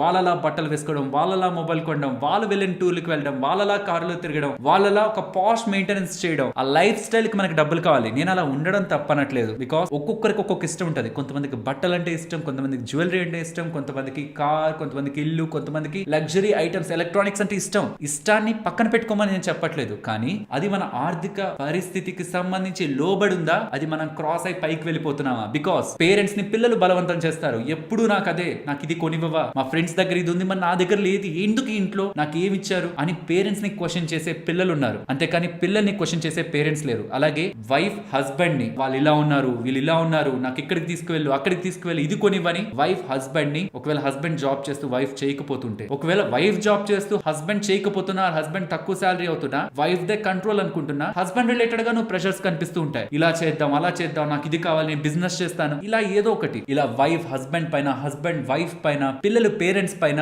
వాళ్ళు ఉంటున్న కండిషన్ ని అర్థం చేసుకోకుండా అన్నెసరీ వస్తువుల్ని కొనిపించే ప్రయత్నంలో ఆ ఇంటిని ఆర్థికంగా డ్యామేజ్ చేస్తే గుర్తు పెట్టుకోవాలి, ఆ బాధ్యతని వాళ్ళు కూడా తీసుకోవాల్సి వస్తుంది. బికాస్ పిల్లలు పేరెంట్స్ ఒక ఆర్థిక స్థితిని, ఆ వైఫ్ హస్బెండ్ ఒక ఆర్థిక పరిస్థితిని కిందకి తీసుకొస్తున్నారంటే అది వాళ్ళ ఒక్కటే ఇండివిజువల్ కాదు కదా, ఎంటైర్ ఫ్యామిలీది. ఇది ఎందుకు చెప్తున్నానంటే ఈ మధ్య కాలంలో costly items or expensive luxury brands కొనడం అనేది మన మిడిల్ క్లాస్ ఫ్యామిలీస్ లో ఒక నార్మల్ అయిపోయింది. నమ్మరా, రీసెంట్ టైమ్స్ లో మీరు మీ చుట్టుపక్కల ఎంత మంది దగ్గర ఐఫోన్స్ చూస్తున్నారు? ఐఫోన్స్ అని వాళ్ళు సొంతంగా ఉంటున్న డబ్బులతో కొన్నారనుకుంటున్నారా? ఈ డేటాను గమనించండి. రీసెంట్ టైమ్స్ లో యాపిల్ వాళ్ళు ఇండియా నుంచి కోట్లలో లాభాలను సంపాదించారు. అందులో ఐఫోన్స్ కీలకం. మరి కొంటున్న వాళ్ళందరూ రిచ్ అనుకుంటున్నారేమో, కాదు. Majority of people middle class. Because 70% ఇండియాలో అమ్ముతున్న ఐఫోన్స్ అనేవి కేవలం ఈఎంఐ లోనే కొంటున్నారు. మొత్తం డబ్బులు పెట్టి కొనే వాళ్ళ సంఖ్య తక్కువ. 70% ఐఫోన్లు ఈఎంఐ లోనే ఉంటున్నాయి. నేను ఐఫోన్ కొనడం తప్పనట్లేదు, ఐఫోన్ వాడద్దు అనట్లేదు. బట్ దానికి ముందు మన ఫైనాన్షియల్ కండిషన్ ఎలా ఉందో ఆ పార్ట్నర్స్, పిల్లలు, వాళ్ళ పేరెంట్స్ యొక్క ఫైనాన్షియల్ కండిషన్ కూడా అర్థం చేసుకొని అదంతా సెటిల్డ్ గా ఉంటున్నప్పుడే ఆ ఖర్చులు చేయడం మంచిది. అండ్ ఇది కొంత జాగ్రత్తగా వినండి. మీరు డే టు డే లైఫ్ లో మీరు వాడే పేస్ దగ్గర నుంచి, మీరు వేసుకునే బట్టలు, వాడే ఎలక్ట్రానిక్స్, తిరుగుతున్న కార్స్, కొంటున్న ఇల్లు, తింటున్న చాక్లెట్స్, బిస్కెట్స్, ఒక 5 రూపాయల ఐటమ్ దగ్గర నుంచి ఒక 1,00,000 రూపాయల ఐటమ్ వరకు మీరు ఖర్చు పెట్టే ప్రతిదీ కొన్ని కార్పొరేట్ బ్రాండ్స్ యాడ్స్ ద్వారా, ఆ యాడ్స్ వెనక ఒక క్రియేటివ్ టీమ్ ని పెట్టి, ఆ క్రియేటివ్ టీమ్ లో ఆర్టిస్టులు ఉంటారు, లైక్ యాక్టర్స్ ఉంటారు, ఎడిటింగ్, మార్కెటింగ్ పీపుల్, వీళ్ళందరితో ఒక మంచి మంచి యాడ్స్ చేయించి మీరు ఏది కొనాలి, ఏది తినాలి, ఏది తినకూడదు, ఏ వస్తువులు వాడితే మీరు లగ్జరీగా ఫీల్ అవుతారు, ఏ వస్తువులు వేసుకుంటే మీరు బ్రాండెడ్ గా, మీరు ఒక హై ఎండ్ గా ఫీల్ అవుతారని మీలో ఆ ఫీలింగ్ ని క్రియేట్ చేసి రూపాయి పెట్టాల్సిన దగ్గర మీ దగ్గర 100 రూపాయలు ఖర్చు పెట్టేలా చేస్తూ, ఇలా నేను బ్రాండెడ్ షర్ట్ వేసుకున్నాను కాబట్టి నేను ఒక ఇంపార్టెంట్ పర్సన్ ని, ఒక బ్రాండెడ్ వాచ్ వేసుకున్నాను కాబట్టి నేను ఒక ఇంపార్టెంట్ పర్సన్ ని, మీరు ఇలా చెప్తున్నారు, మరి మీరు మాత్రం ఏంటి అని. ఫ్రెండ్స్, నేను యాపిల్ ల్యాప్టాప్ వాడుతున్నాను, ఇది నా ఇన్వెస్ట్మెంట్, ఇది నా లగ్జరీ కాదు, ఇది నేను పెట్టి దీంట్లో వర్క్ చేస్తే నేను సంపాదిస్తున్నాను. నేను వేసుకుంటున్న షర్ట్ బ్రాండ్ ఏంటి, మీకు ఏదైనా కనిపిస్తుందా? ఎప్పుడైనా ఒక లగ్జరీ వాచ్ పెట్టుకోవడం మీరు చూసారా? ఒక లగ్జరీ వాచ్ ఇప్పుడు కాదు, నేను స్టార్టింగ్ నుంచి అడుగుతున్నా. నేను ఒక లగ్జరీ మేక్ ఓవర్ తో నేను మీకు ఎప్పుడైనా మీ ముందు కనిపించానా? సరే, ఇది మీ ఇష్టం, మీరు కనిపించకపోతే ఏంటి అని. నేను ఇప్పటికీ దాని పరంగా స్పెండ్ చేసే పొజిషన్ లోనే ఉన్నాను ఆర్థికంగా. కానీ అది మనకి అవసరమా? ఇంకేదైనా అవసరమైన వస్తువుల పైన మనం స్పెండ్ చేయొచ్చా? బికాస్ శాలరీ మీరు సంపాదిస్తున్న ఆ నెల ఖర్చు పెట్టుకోవడానికి కాదు, ఏ నెలకు ఆ నెల తినేసి అయిపోయింది అనుకునేది కాదు. మీ గురించే కాదు, మీ ఇంట్లో వాళ్ళ గురించి, మీ తర్వాత తరాల గురించి ఆలోచించాలి. మీరు ఆ శాలరీతో మీ పైన బాధ్యత ఉంది, మిమ్మల్ని నమ్ముకొని ఇంట్లో వాళ్ళు ఉన్నారు. సో మీరు చేస్తున్న ఇన్వెస్ట్మెంట్స్, కూడబెడుతున్న డబ్బులు, వాళ్ళకు ఒక ఆదరణ, వాళ్ళకు ఒక భరోసా. సో వచ్చినట్టు ఖర్చు పెట్టుకుందాం. 1,00,000 రూపాయలు వస్తుంది, రెంట్ పోయింది, కరెంట్ బిల్ పోయింది, వస్తువుల కింద పోయింది, ఎంత మిగిలింది, దాన్ని ఎలా ఖర్చు పెట్టేద్దాం అని అనుకుంటుంటే మాత్రం మీరు చాలా పెద్ద తప్పు చేస్తున్నారు. మీకు ఆ ప్రాబ్లం వచ్చిన తర్వాత మీరు అప్పు చేయడం తప్పితే ఇంకొక సొల్యూషన్ ఉండదు. కాబట్టి జాగ్రత్తగా గుర్తు పెట్టుకోండి, అవసరం లేని వస్తువులపై ఖర్చు పెట్టద్దు. అదేంటి, వస్తువులు కొంటే ఏమైపోతుంది అనుకుంటున్నారేమో, కేవలం వాళ్ళ లైఫ్ స్టైల్ హ్యాబిట్స్, వాళ్ళ జీవితంలో వాళ్ళు చేసే జల్సాలే కోటీశ్వరులను కూడా పేదవాళ్ళని చేయగలవు. ఆ లగ్జరీ థింగ్స్ మన మిడిల్ క్లాస్ వాళ్ళని జల్సాలు చేయరు. అండ్ లక్కీ మనలో చాలా మంది పార్ట్నర్స్ కానీ, పిల్లలు కానీ, పేరెంట్స్ అంత ఇబ్బంది పెట్టే వాళ్ళు ఉండకపోవచ్చు. అందులో కొంతమంది అర్థం చేసుకునే వాళ్ళు, మన ఆర్థిక పరిస్థితి ఏంటి, మనం ఎక్కడ ఖర్చు పెట్టాలి, ఎక్కడ ఖర్చు పెట్టకూడదని. ఈ మధ్య కొంతమంది పిల్లల్ని కూడా చూశాను, నాని తీసుకో అంటుంటే కూడా వాళ్ళ ఫాదర్, ఎందుకు నాన్న ఇప్పుడు ఇంతెంతవి, మళ్ళీ చూద్దాంలే అని షాపింగ్ మాల్ లో ఉన్నప్పుడు నేను షాక్ అయ్యాను. అడిగాను. పిల్లలు ఇలా ఆలోచించే వాళ్ళు కూడా ఐఎమ్ వెరీ హ్యాపీ సీరియస్లీ. అలా ఒకవేళ మీ పిల్లలు లేకపోతుంటే వాళ్ళకి మీ ఫైనాన్షియల్ కండిషన్స్ ని ఎక్స్ప్లెయిన్ చేయండి. వాళ్ళు తెలుసుకోవడం ఇంపార్టెంట్. ఇంటికి ఎంత ఖర్చులు అవుతున్నాయి, నాన్నకి శాలరీ ఎంత వస్తుంది, ఎక్కడెక్కడికి ఎంతెంత వెళ్తుంది, మనం ఎలా జాగ్రత్తగా ఉండాలి, మనం ఎలా ఎదగాలి అన్నది వాళ్ళకి ఐడియా ఉంటేనే వాళ్ళు చదువును కూడా సీరియస్ గా తీసుకుంటారు. నేను మంచిగా చదివితే మా నాన్న డొనేషన్ కట్టాల్సిన అవసరం లేదు, నేను మంచిగా చదివితే మా నాన్న ఫైనాన్షియల్ గా ఇంపాక్ట్ అవ్వడు, మా నాన్నకి ఇంత ఖర్చు అవుతుంది, లేకపోతే నేను ఇప్పుడు టైం వేస్ట్ చేస్తే మా నాన్న పైన బర్డన్ వేస్తుంది అన్నది వాళ్ళకి ఐడియా ఉన్న రోజు వాళ్ళు ఇంకా ఇంకా ఇంకా డిసిప్లైన్డ్ గా ఉంటారు. సో నా పిల్లలకి ఏం చెప్పకూడదు, వాళ్ళకి ఏం తెలియకుండా పెంచాలి, వాళ్ళు ఏం అడిగితే తీసి ఇవ్వాలి, వాళ్ళకి నొప్పి తెలియకూడదు అని మీరు అనుకుంటే ప్రతి చోట మీరు ఉండలేరన్న విషయాన్ని గుర్తుంచుకోవాలి. లైఫ్ లో ఎదిగే ప్రతి దగ్గర పేరెంట్స్ ఉండలేరు. కాబట్టి మీరు లేని దగ్గర వాళ్ళకి తగిలే ఆ దెబ్బ, అప్పుడు వచ్చి ఆ నొప్పి, మీరు ఏ నొప్పి అయితే తెలియకూడదని ఫస్ట్ నుంచి వాళ్ళని గారాభంగా పెంచారు అంతకంటే ఎక్కువ పెయిన్ ఉంటుంది. కాబట్టి చిన్నప్పటి నుంచి పిల్లలకి అన్ని చెప్పి పెంచండి. ప్రతి ఒక్క దాని గురించి వాళ్ళకి అవగాహన ఉండాలి. మరీ ముఖ్యంగా ఇంటికి సంబంధించిన ఆర్థిక పరిస్థితి గురించి మీ ఫ్రెండ్స్ ని, మీ రిలేటివ్స్ ని, మీ కొలీగ్స్ ని, వీళ్ళందరినీ ఇంప్రెస్ చేయడానికి చాలా చేస్తుంటారు కదా, మంచి మంచి బట్టలు, ఫోన్స్, లేకపోతే లగ్జరీ థింగ్స్ నో. అండ్ ఇది పిల్లల్ని అడుగుతున్నాను, మీ ఫ్రెండ్స్ ని, మీ రిలేటివ్స్ ని, మీ కొలీగ్స్ ని, వీళ్ళందరినీ ఇంప్రెస్ చేయడానికి చాలా చేస్తుంటారు కదా, మంచి మంచి బట్టలు, ఫోన్స్, లేకపోతే లగ్జరీ థింగ్స్ నో. ఏ రోజైనా అవి మీ పేరెంట్స్ ని ఇంప్రెస్ చేసాయా? మీరు వాడుతున్న ఫోన్ మీ పేరెంట్స్ ని ఎప్పుడైనా ఇంప్రెస్ చేసిందా? మీరు వేసుకుంటున్న బట్టలు మీ పేరెంట్స్ ని ఎప్పుడైనా ఇంప్రెస్ చేసాయా? పేరెంట్స్ వాటికి ఇంప్రెస్ అవ్వరు. మీరు సెటిల్ అవడంలోనే వాళ్ళు ఇంప్రెస్ అవడం ఉంటుంది. సో స్ట్రైట్ అవే మీరు వాళ్ళని ఇంప్రెస్ చేయండి. ఫస్ట్ పేరెంట్స్ ని ఇంప్రెస్ చేయండి, తర్వాత వాళ్ళందరినీ. ఇక్కడ లగ్జరీ అనేది పర్సన్ టు పర్సన్ మారిపోద్ది. ఒక 10 కోట్లు సంవత్సరానికి మిగులుతున్నాయి ఒక పర్సన్ కి, అందులో 5 లక్షలు ఖర్చు పెట్టుకోవడం, జల్సా చేసుకోవడం అదే లగ్జరీ అనిపించుకోదు. కానీ ఒక ఫ్యామిలీకి ఒక 10 లక్షలు మిగులుతున్నాయి సంవత్సరానికి, అందులో 5 లక్షలు ఖర్చు పెట్టి నేను అది వాడతాను ఇది వాడతాను కూడా లగ్జరీ. సో మీ ఆర్థిక పరిస్థితికి లోబడి ఏవి చేస్తే మీరు మీ ఫ్యామిలీ ఆనందంగా ఉంటారో వాటిపైనే ఫోకస్ చేయండి. కాబట్టి లగ్జరీగా బయట ఏది పడితే అది తినేసేయడం, లేకపోతే మంచి మంచి బ్రాండ్సే వేయాలి, నార్మల్ బ్రాండ్స్ నేను టచ్ చేయను అనుకోవడం, ఒక కాస్ట్లీ మొబైల్, ఒక హై ఎండ్ మొబైల్ కొంటేనే నా ఫ్రెండ్స్ లో నాకు వాల్యూ ఉంటుంది అనుకోవడం, ఇవి కాకుండా మీకు మీ సిచ్యువేషన్ కి తగ్గట్టు ఏది బెస్ట్, నేను తక్కువ కూడా వెళ్ళమనట్లేదు, ఏది బెస్ట్ అక్కడితో ఆగండి. మీ అవసరానికి తగ్గట్టు యాక్ట్ చేయండి. కానీ అవసరానికి పైబడి లగ్జరీ అనే యొక్క సరౌండింగ్స్ మీ చుట్టుపక్కల ఉంటున్న వాళ్ళని మైండ్ లో పెట్టుకొని ఏ డెసిషన్ కూడా లైఫ్ స్టైల్ పరంగా తీసుకోవద్దు. అలా తీసుకోకపోతే నాకు వాల్యూ ఉండదు, నన్ను రెస్పెక్ట్ చేయరు అనుకుంటే మీతో ఒక అమ్మాయి లేకపోతే ఒక అబ్బాయి లేకపోతే ఫ్రెండ్స్, రిలేటివ్స్ కేవలం మీరు వేసుకుంటున్న బట్టలు, మీరు వాడుతున్న వస్తువులు, తిరుగుతున్న కార్ల కారణంగానే మీకు వాల్యూ ఇస్తుంటే అది మీకు ఇస్తున్న వాల్యూవా, వస్తువులకు ఇస్తున్న వాల్యూ అనేది మీరే ఒక్కసారి ఆలోచించాలి. ఆ వస్తువులకు ఇస్తున్న వాల్యూ అయితే వాళ్ళు మీ లైఫ్ లో ఉండడం వాళ్ళ ఇంపార్టెన్స్ ఏముంది? నిజంగా ఏం చేస్తారు వాళ్ళు మన లైఫ్ లో ఉండి? ఆ వస్తువులను చూస్తారా? ఆ వస్తువులను చూసి మనతో మాట్లాడతారా? అదేనా నిజంగా మనల్ని తక్కువ చేసుకున్నట్లేదు? సో ఫైనలీ మీరు ఒక బ్రాండ్ అవ్వండి. అప్పుడు మీరు ఏం వాడుతున్నా, మీరు ఒక రిచ్ పర్సన్ అయ్యి మీరు సైకిల్లో వెళ్తున్నారు అనుకోండి, హెల్త్ మెయింటైన్ చేయడానికి సైకిల్లో వెళ్తున్నారు అనుకుంటారు. కానీ కార్ కొనుక్కోవడానికి డబ్బు లేదు, కార్ లేదు అని ఎవరు అనుకోరు. ఒక రిచ్ పర్సన్ చాలా కాస్ట్లీగా ఉన్న అతను జస్ట్ ఒక వైట్ షర్ట్ వేసుకొచ్చాడు అనుకోండి, అది ఏం బ్రాండ్ ఏంటది? ఏదైనా కాస్ట్లీ బ్రాండా, మనకు తెలియని బ్రాండా, ఏదో పెద్ద బ్రాండ్ ఏంటది అనుకుంటారు. సో మనం ఆర్థికంగా సెటిల్ అయిపోయి మనం ఏం వాడుతున్నా ఎవరు పట్టించుకోరు. కేవలం మనం మిడిల్ క్లాస్ స్టేజెస్ లో ఉన్నప్పుడే ఏదైనా ఒక కాస్ట్లీ ఐటమ్ చూపించందే మన దగ్గర డబ్బులు ఉందని అనుకోరని మనం ఏదో ఒకటి కొని అన్నెసరీగా మనం ఫైనాన్షియల్ ట్రాప్ లోకి వెళ్ళిపోతుంటాం. మీరు అలాంటి తప్పులు చేయొద్దు. మీకు, మీ పిల్లలకి, ఆ ఇంట్లో ఉన్న వాళ్ళకి ఏది అవసరం, ఏది అనవసరం అనేది మీరు డిఫరెన్షియేట్ చేసి ఏది అవసరమో వాటికి ఖర్చు పెట్టండి. అప్పుడప్పుడు సరదాలు, బయటికి వెళ్లే వాటి రిలేటెడ్ గా కూడా ఒక ప్లాన్డ్ గా వెళ్ళిపోవాలంటే మొత్తం డబ్బులు ఖర్చు పెట్టి వెళ్ళిపోవాలని కాకుండా ఒక ప్లాన్డ్ గా ముందు నుంచి ప్లాన్ చేసుకుంటూ ఆర్థికంగా ఉంటున్న అవసరాలని తీర్చుకుంటూ మీ లాంగ్ టర్మ్ గోల్స్, ఇప్పుడు నెక్స్ట్ ఫైనాన్షియల్ ప్లానింగ్ లో చెప్తాను కదా, వాటిని ఫిల్ఫిల్ చేసిన తర్వాత మిగులుతున్న డబ్బులతోనే మీ అవసరాలని తీర్చుకోండి. అప్పుడు వస్తున్న ఐటమ్స్, మీరు ఐఫోన్ కొనాలనుకుంటే కొనండి, కానీ ప్రతి నెల మీరు మీ రిలేటెడ్ గా చేయాల్సిన కర్తవ్యాలన్నింటినీ నెరవేరుస్తూ చేయండి, వాటిని వదిలేసి కాదు. ఎప్పుడో 20 సంవత్సరాల తర్వాత రిటైర్మెంట్ కి ఇప్పుడు చేసేది ఏంటి? పిల్లలు ఎప్పుడో 10th క్లాస్ అయ్యాక, ఇంటర్ అయ్యాక గ్రాడ్యుయేషన్, తర్వాత పై చదువులు, అప్పుడెప్పుడో కదా, అప్పుడు చూద్దాంలే అనుకున్నారంటే ఆ టైంలో ఆ డబ్బులు ఇన్ఫ్లేషన్ తో పాటు చూసారంటే అది మీరు ఎప్పటికీ మెయింటైన్ చేయలేరు. ఆ టైంలో ఖచ్చితంగా అప్పు చేస్తారు. ఉన్న ఆస్తులను అమ్ముతారు. ఆస్తులు ఉన్న వాళ్ళైతే, మరి ఆస్తులు లేని వాళ్ళు పిల్లల చదువుల దగ్గర కాంప్రమైజ్ అవుతారు. పిల్లలు అనుకున్నది చేయలేరు. అండ్ రిటైర్మెంట్ టైంలో మన దగ్గర డబ్బులు లేక మనం మన లాస్ట్ స్టేజెస్ లో ఎవరి మీద ఆధారపడకుండా బ్రతకాలనుకునే ఆ రిటైర్మెంట్ స్టేజ్ ఉంటది కదా, ఆ టైంలో మనం ఇబ్బంది పడాల్సి ఉంటది. అలా కాకూడదంటే ఇప్పుడు మాట్లాడుకుంటున్న పార్ట్ ని జాగ్రత్తగా వినండి. ఫైనాన్షియల్ ప్లానింగ్, మీరు ఏ సంవత్సరం నుంచి ఈ ప్లానింగ్ చేయాలనుకుంటున్నారో ఆ సంవత్సరాన్ని ఇక్కడ ఎంటర్ చేయండి. ఒకవేళ మీ పిల్లలకి సంబంధించి మీరు 10+2 లైక్ ఇంటర్ ఆర్ అంతకంటే ముందైనా సరే ఒక పర్టికులర్ ఇయర్, ఆ ఇయర్ లోపు నాకు అంత డబ్బులు కావాలి, వాళ్ళు ఇక్కడ జాయిన్ చేయించాల్సి ఉంటే అని ఏదైనా ఒక పర్టికులర్ ఇయర్ ఉందనుకోండి, ఆ ఇయర్ ని ఇక్కడ ఎంటర్ ఎంటర్ చేసి ఎంత డబ్బులు మీరు కావాలనుకుంటున్నారు అది ఇక్కడ ఎంటర్ చేయండి. నేనైతే +2 ఇంటర్ వరకు సడన్ గా లక్షల్లో కావాల్సి వస్తుందని నాకు అనిపించట్లేదు కాబట్టి నేను అక్కడ 0 పెట్టాను. తర్వాత గ్రాడ్యుయేషన్ +2 అయింది. ఆ టైంలో ఉన్న కండిషన్స్ ని బట్టి మీరు ఎంత డబ్బులు అవసరం అవుతుంది అనుకుంటున్నారు అది ఇక్కడ వేయండి. ఇక్కడ నేను 10 lakhs వేసాను, మీరు 50 lakhs వేయండి, 1 crore వేయండి, ఎంతైనా మీరు ఇన్ఫ్లేషన్ కి తగ్గట్టు ఇంత ఉంటుంది, ఇంత కావాలి నాకు అనుకున్న అమౌంట్ అక్కడ వేయండి. తర్వాత higher education or post graduation అనుకోండి. గ్రాడ్యుయేషన్ అయిపోయాక పిల్లల్ని మీరు MBBS తర్వాత ఇంకేదైనా చేయించాలనుకున్నా లేకపోతే అబ్రాడ్ పంపించి ఎక్కడైనా చదివించాలనుకున్నా వాటికి ఎంత ఖర్చు అవుతుంది అనుకుంటున్నారు అంటే అది ఏ ఇయర్ లో మీకు అవసరం అవుతుంది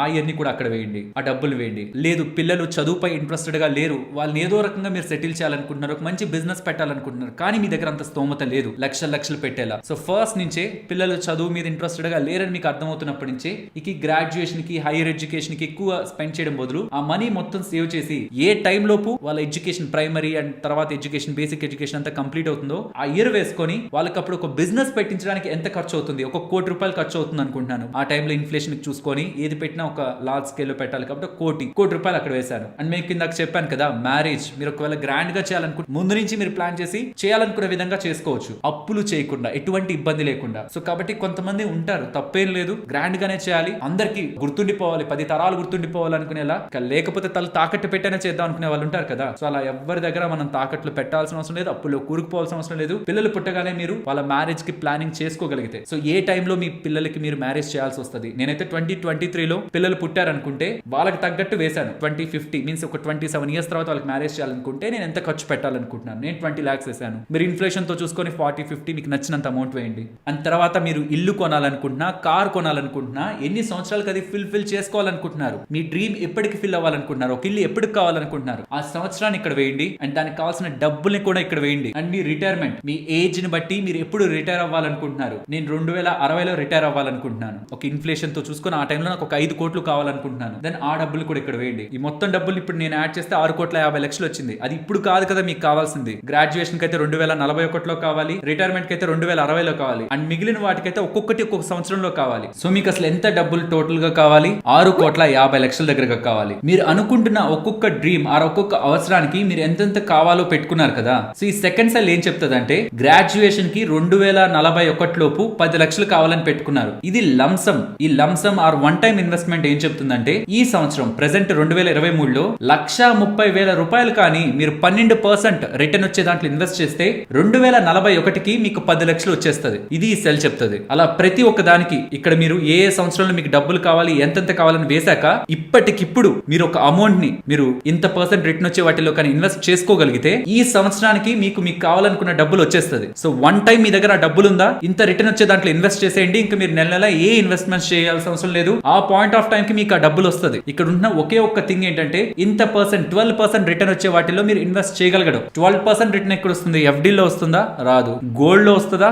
రాదు. మరి ఎక్కడ వస్తుంది? ఇప్పటి వరకు స్టాక్ మార్కెట్ పరంగా 12% రిటర్న్స్ ఇండెక్స్ ఫండ్స్ ప్రొవైడ్ చేశాయి. లైక్ నిఫ్టీ 50 కానీ, సెన్సెక్స్ కానీ, బ్యాంక్ నిఫ్టీ కానీ, ఇవి యావరేజ్ గా గత స్టాక్ మార్కెట్ మొదలు పెట్టినప్పటి నుంచి ఇప్పటి వరకు చూస్తే యావరేజ్ గా 12% రిటర్న్స్ అవి ఇచ్చాయి. అది minimum case. Maximum 15-20 in the best case stocks select చేసుకో 20% above for the consistent time returns ని జనరేట్ చేసిన స్టాక్స్ ఉన్నాయి, మ్యూచువల్ ఫండ్స్ ఉన్నాయి, పర్సన్స్ కూడా ఉన్నారు. కానీ వాళ్ళందరినీ పక్కన పెడుతూ కన్జర్వేటివ్ గా 12% రిటర్న్ ని మీరు తీసుకుంటే మీకు ఎంత కావాలి, అది ఏ టైం లోపు కావాలని ఇక్కడ మీరు ఎంటర్ చేయగానే వన్ టైం మీరు ఎంత ఇన్వెస్ట్ చేస్తే మీకు ఆ డ్రీమ్ అనేది ఆ టైం కి ఫుల్ఫిల్ అవుతుంది అనేది ఇక్కడ మీకు వచ్చేస్తుంది. ఆ డబ్బులు మీ దగ్గర ఉంటే దెన్ ఇన్వెస్ట్ చేస్తే ఆ పాయింట్ ఆఫ్ టైం కి ఆ డబ్బులు మీరు ఒకరి దగ్గర అప్పు చేయకుండా ఆ డబ్బులు మీకు వస్తుంది. లేదు నేను ఈక్విటీ లో ఇన్వెస్ట్ చేయను, నేను ఫిక్స్డ్ డిపాజిట్ లో ఇన్వెస్ట్ చేస్తాను అనుకుంటే ఏ పర్టికులర్ దగ్గర అయినా మీరు జస్ట్ ఆ ఈక్విటీ దగ్గర దాన్ని ఎడిట్ చేసుకొని FD అని పెట్టి FD లో మీకు ఎంత ఒక 8% వేస్తారా? లేదు 7% అనుకుందాం. 7% ఎంటర్ చేయగానే చూడండి అంతకు ముందు ఎంత ఉంది, ఇప్పుడు ఈ ఇమేజ్ లో చూడండి అండ్ ఇప్పుడు ఎంత ఉంది. మీకు ఏ రూట్ లో ఇన్వెస్ట్మెంట్ అయితే ఆ రూట్ ఇక్కడ సెలెక్ట్ చేసి ఆ ఇంట్రెస్ట్ రేట్ పెట్టారంటే మీరు ఎంతెంత ఇన్వెస్ట్ చేయాలనేది ఇక్కడ కనిపిస్తుంది. ఇది లంసమ్, ఇది SIP. SIP అంటే ఏంటి, లంసమ్ అంటే ఏంటి ఇక్కడ మాట్లాడుకున్నాం. లంసమ్ అంటే ఒకేసారి ఇన్వెస్ట్ చేసి మనకి ఎంత టైం అయితే మనం అనుకుంటున్నాం అంత టైం వరకు వదిలేస్తే మనం అనుకుంటున్న రిటర్న్ జనరేట్ అవుతుంటే మనకు కావాలనుకున్న డబ్బులు మనకు రావడం. SIP అంటే ఇంత పెద్ద మొత్తంలో ఒక 18-19 లక్షలు నా దగ్గర లేదు, నా దగ్గర నెల కొంచెం డబ్బులు వస్తుంటుంది, దాంతో నా డ్రీమ్స్ ని అచీవ్ చేయొచ్చా? ఎస్ చేయొచ్చు. మీ దగ్గర 18,98,000 రూపాయలు లేకపోతే 15,133 రూపాయలు నెలలా మీరు ఇన్వెస్ట్ చేసుకోగలిగితే ఈ ఎంటైర్ డ్రీమ్స్ ని మీరు అచీవ్ చేయొచ్చు. ఇక్కడ ఇంకొక లాజిక్ కూడా చెప్తాను చూడండి. గ్రాడ్యుయేషన్ టైం కి మీ పిల్లలకి మీన్స్ 2041కి మీ పిల్లలకి 10 లక్షల కోసం మీరు SIP చేస్తున్నారు. ఎంత అడుగుతుంది? 1,320 రూపీస్. ₹720 ఈ పాయింట్ నుంచి మీరు ఇన్వెస్ట్ చేస్తూ వెళ్తే 2041కి మీకు 10 లక్షలు వస్తుంది. కానీ 41 తర్వాత మీరు ఈ ఎస్ఐపి చేయరు కదా, గ్రాడ్యుయేషన్ కంప్లీట్ అయిపోయింటుంది కదా, మరి ఇప్పుడు ఈ ఎస్ఐపి మిగులుతున్నట్టేనా? ఇది మీరు ఈ హౌస్ కానీ కార్ కానీ ఆర్ మీకు కావాల్సిన ఇతర డ్రీమ్స్ వైపు ఆర్ మీ రిటైర్మెంట్ వైపు ఆర్ మీ పిల్లల బిజినెస్ కానీ మ్యారేజ్ కానీ హైయర్ ఎడ్యుకేషన్ వాటి వైపు మరలించండి. ఎస్ఐపిస్ అన్ని ఇక్కడ మీరు చేస్తున్న ఇన్వెస్ట్మెంట్స్ అన్ని ఒక్కొక్క పాయింట్ కి ఇక్కడ టైం ని బట్టి 2041 గ్రాడ్యుయేషన్ కంప్లీట్, మనకి పిల్లలు స్టేజ్ ఎదిగే కొద్దీ దానికి ప్రకారం మనం ప్లాన్ చేసుకొని చేసిన ఇన్వెస్ట్మెంట్స్ మిగులుతూ ఉంటాయి. కాబట్టి ఆ డబ్బుల్ని మీరు ఇతర వాటి వైపు మరలిస్తే మీరు ఈజీగా మీ ఇతర గోల్స్ ని క్లియర్ చేసుకోవచ్చు. ఇక్కడ నేను చెప్పింది ఫిక్స్డ్ ఎస్ఐపి ఫార్ములా. ₹15,133 2023లో మీరు ఇన్వెస్ట్ చేస్తుంటే నెలల ఆ తర్వాత మీ జీతం కూడా పెరుగుతూ ఉంటది కదా. లెట్స్ సే మీరు 30,000 వస్తున్నప్పుడు మీ ఖర్చులన్నీ పోను ఒక 15,000 ఇన్వెస్ట్ చేస్తుంటే, ₹1,00,000 ఉన్నప్పుడు కూడా మీ ఖర్చులన్నీ పోను 15,000 ఇన్వెస్ట్ చేస్తామా? కాదు కదా. మీ జీతంతో పట్టి మీ ఎస్ఐపిని కూడా ఇక్కడ పెంచుకుంటూ వెళ్తే, మీరు ఇన్వెస్ట్ చేసే మనీని కూడా మీ జీతం ఎంత పెరుగుతుందో అంత పరంగా పెంచుకుంటూ వెళ్తే,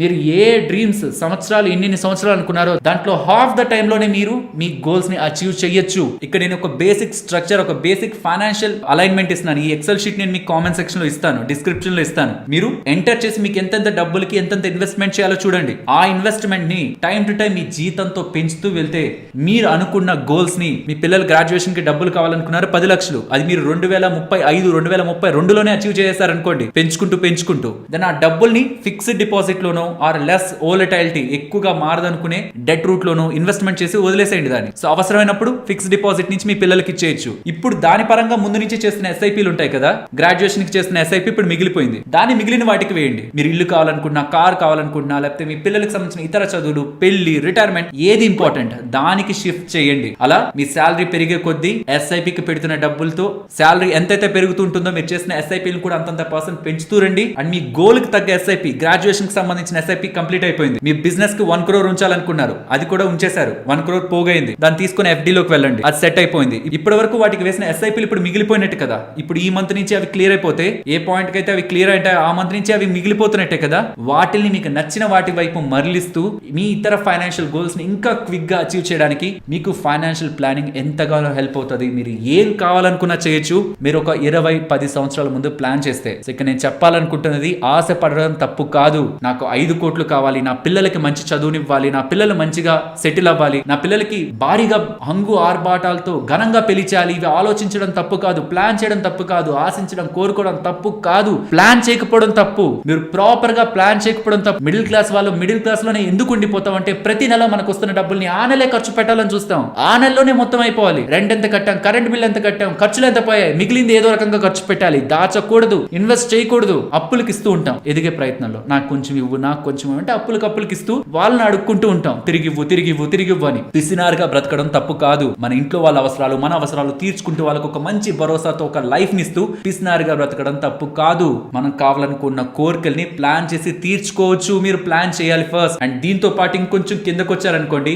హెల్త్ అండ్ టర్మ్ అని కూడా ఉంచాను. హెల్త్ ఇన్సూరెన్స్ కి మీరు ఎంత ప్రీమియం కడుతున్నారు, టర్మ్ ఇన్సూరెన్స్ కి ఎంత ప్రీమియం కడుతున్నారో కూడా ఇక్కడ యాడ్ చేస్తే, మీకు ఇక్కడ మంత్లీ ఎంత ఎస్ఐపి కడుతున్నారో దానికి అది యాడ్ అయ్యి నెల మీరు ఎంత డబ్బులు ఖర్చు పెట్టాలనేది కూడా ఇక్కడ వస్తుంది. వన్స్ మీకు సంబంధించిన ఏదైనా గోల్ ఫిల్ అయిపోయింది, లెట్స్ సే గ్రాడ్యుయేషన్ కి మీరు 10 లక్షలు అనుకున్నారో అది వచ్చేసింది, ఇక్కడ మీరు 0 పెట్టేసేయండి. దాని వెంటనే ఇక్కడ ఎస్ఐపి కూడా 0 అయిపోతుంది, ఇది తగ్గుతుంది. అండ్ కింద కూడా మీకు హెల్త్ అండ్ టర్మ్ ఇన్సూరెన్స్ పోను ఇందాకుంటున్న 17,000 కాస్త ఇప్పుడు 15,000 కి వచ్చేసింది, 15,800. సో హెల్త్ కి టర్మ్ అయితే మనకు మారదు కదా, ఇప్పుడు తీసుకున్నదే లైఫ్ లాంగ్ ఉంటుంది, అది మార్చరు. కానీ హెల్త్ 1 సంవత్సరానిక 3 సంవత్సరాలక మీరు తీసుకున్న ప్లాన్ బట్టి టైం టు టైం ఇక్కడ మార్చుకుంటూ నెల ఇన్వెస్ట్మెంట్ ప్లస్ ఇన్సూరెన్స్ కి ఎంత అవుతుందో ఇక్కడ మీరు చూసుకోవచ్చు. అండ్ నేను చెప్పాను కదా ఇందాక, హెల్త్ ఇన్సూరెన్స్, టర్మ్ ఇన్సూరెన్స్ తీసుకుంటున్నప్పుడు మస్ట్ అండ్ షుడ్ గా స్టెప్ బై స్టెప్ ప్రాసెస్ ని ఫాలో అవుతూనే తీసుకోవాలి. హెల్త్ ఇన్సూరెన్స్, ఒక కోటికి సంబంధించిన ఒక బెస్ట్ హెల్త్ ఇన్సూరెన్స్ ఎలా తీసుకోవాలన్నది ఇక్కడ క్లిక్ చేస్తే మీకు ఓపెన్ అవుతుంది. ఫిజికల్ యాక్టివిటీ తక్కువే చేస్తున్నా. అండ్ టర్మ్ ఇన్సూరెన్స్ కి ఈ వీడియోని క్లిక్ చేయాలి. లేదు మీరు జస్ట్ ఇంగ్లీష్ లో రీడ్ చేసి మీరే కంపేర్ చేసుకోగలరు అనుకుంటే, ఒక హెల్త్ ఇన్సూరెన్స్ తీసుకోవడానికి లింక్ అండ్ టర్మ్ ఇన్సూరెన్స్ తీసుకోవడానికి లింక్స్ ఇచ్చాను, అది క్లిక్ చేస్తూ కూడా డైరెక్ట్ గా ఒక మంచి హెల్త్ అండ్ టర్మ్ ఇన్సూరెన్స్ ని ఆన్లైన్ లోనే మీరు తీసుకోవచ్చు. ఇప్పటివరకు ఐ థింక్ నేను చెప్పిన ఇన్ఫర్మేషన్ తో మీకు ఒక డిఫరెన్స్ వచ్చిందని అనుకుంటున్నాను, నేను థింక్ చేస్తున్న మైండ్ సెట్ నుంచి. ఇప్పుడు ఫైనల్ గా ఈ టాపిక్ ని చెప్పి ఎండ్ చేస్తాను. ఇప్పటి వరకు మీరు వీడియోని చూస్తూ వచ్చారంటే, మీకు ఈ వీడియో పరంగా కలిగిన అనుభూతి గురించి మీ ఒపీనియన్ గురించి చెప్తారా? అది పాజిటివ్ అయినా పర్లేదు, నెగిటివ్ అయినా పర్లేదు, మీకు నచ్చింది, మీకు మనసు కనిపించింది కామెంట్ సెక్షన్ లో చెప్పండి. ఇప్పుడు అప్పుల ఊబిలోకి కూరుకుపోయిన వ్యక్తి, ఇక నేను తిరిగి కట్టగలనా లేదా, నాకు జీతం తక్కువ వస్తుంది, అప్పులేమో అంటుంటున్నాయి. అసలు చెప్పాలంటే అప్పులు కట్టే వడ్డీ కంటే మన జీతమే తక్కువ ఉంటది, అదే ఎక్కువ ఉంటాయి. ఎలా ఈ అప్పుల బారి బారి నుంచి బయటపడాలి. ఫ్రెండ్స్, ఈవెన్ మీరు అప్పుల్లో ఉన్నా,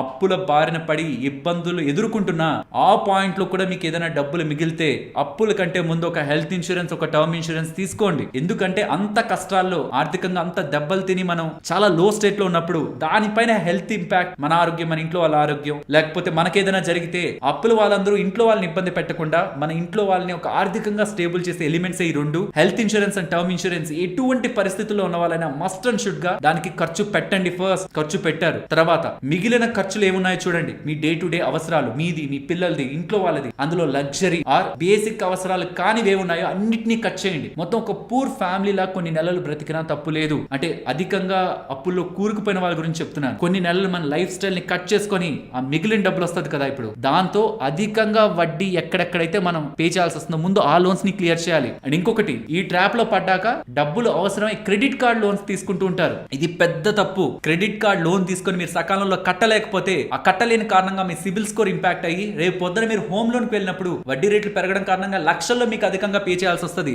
ఇఫ్ ఒకవేళ మీరు క్రెడిట్ కార్డ్ మీద వాడారు, అది కట్టలేని పక్షంలో మీ మీద వడ్డీ పడుతుంది అనుకోండి, ఆలోచించుకున్న పర్సనల్ లోనో ఇంకేదైనా లోన్ తీసుకొని ఇమీడియట్ గా అది క్లియర్ చేసుకోండి. ఎందుకంటే క్రెడిట్ కార్డ్ కంపెనీస్ మన మీద వేసే వడ్డీ అది 30% నుంచి 40% వరకు ఉంటుంది. పర్సనల్ లోన్ మనకి 18-20% లో వస్తుంది. దాన్ని తీసుకొని దాన్ని క్లియర్ చేస్తే మనకి వడ్డీ తక్కువ అవుతుంది. సో ఏ లోన్ అయినా తీసుకోండి, ఇమీడియట్ గా ముందు ఆ క్రెడిట్ కార్డ్ మాత్రం క్లియర్ చేయండి. సో ఎటువంటి పరిస్థితుల్లో కూడా క్రెడిట్ కార్డ్ లోన్ మీ లిస్ట్ లో ఉండనే కూడదు. The worst case personal loan ఉండాలి. పర్సనల్ లోన్ తర్వాత car loan, house loan, education loan, ఇంకేదైనా మీ ప్రాపర్టీని తాకట్టు పెట్టుకున్న లోన్, వీటి ఉంటాయి కదా. ఒకవేళ బయట వాళ్ళ దగ్గర నుంచి కూడా అప్పులు తీసుకుంటూ ఉంటారు, వాళ్ళకు కూడా త్వరగా క్లియర్ చేయండి. ఎందుకంటే 3 రూపాయల వడ్డీ, 5 రూపాయల వడ్డీ అంటే రూపాయలే కదా అనుకుంటూ ఉంటారు. కానీ అది మీరు పర్సెంట్ లోకి మార్చారనుకోండి, సింపుల్ గా లక్షకి 5 రూపాయల వడ్డీ అంటే నెలకి ఎంత?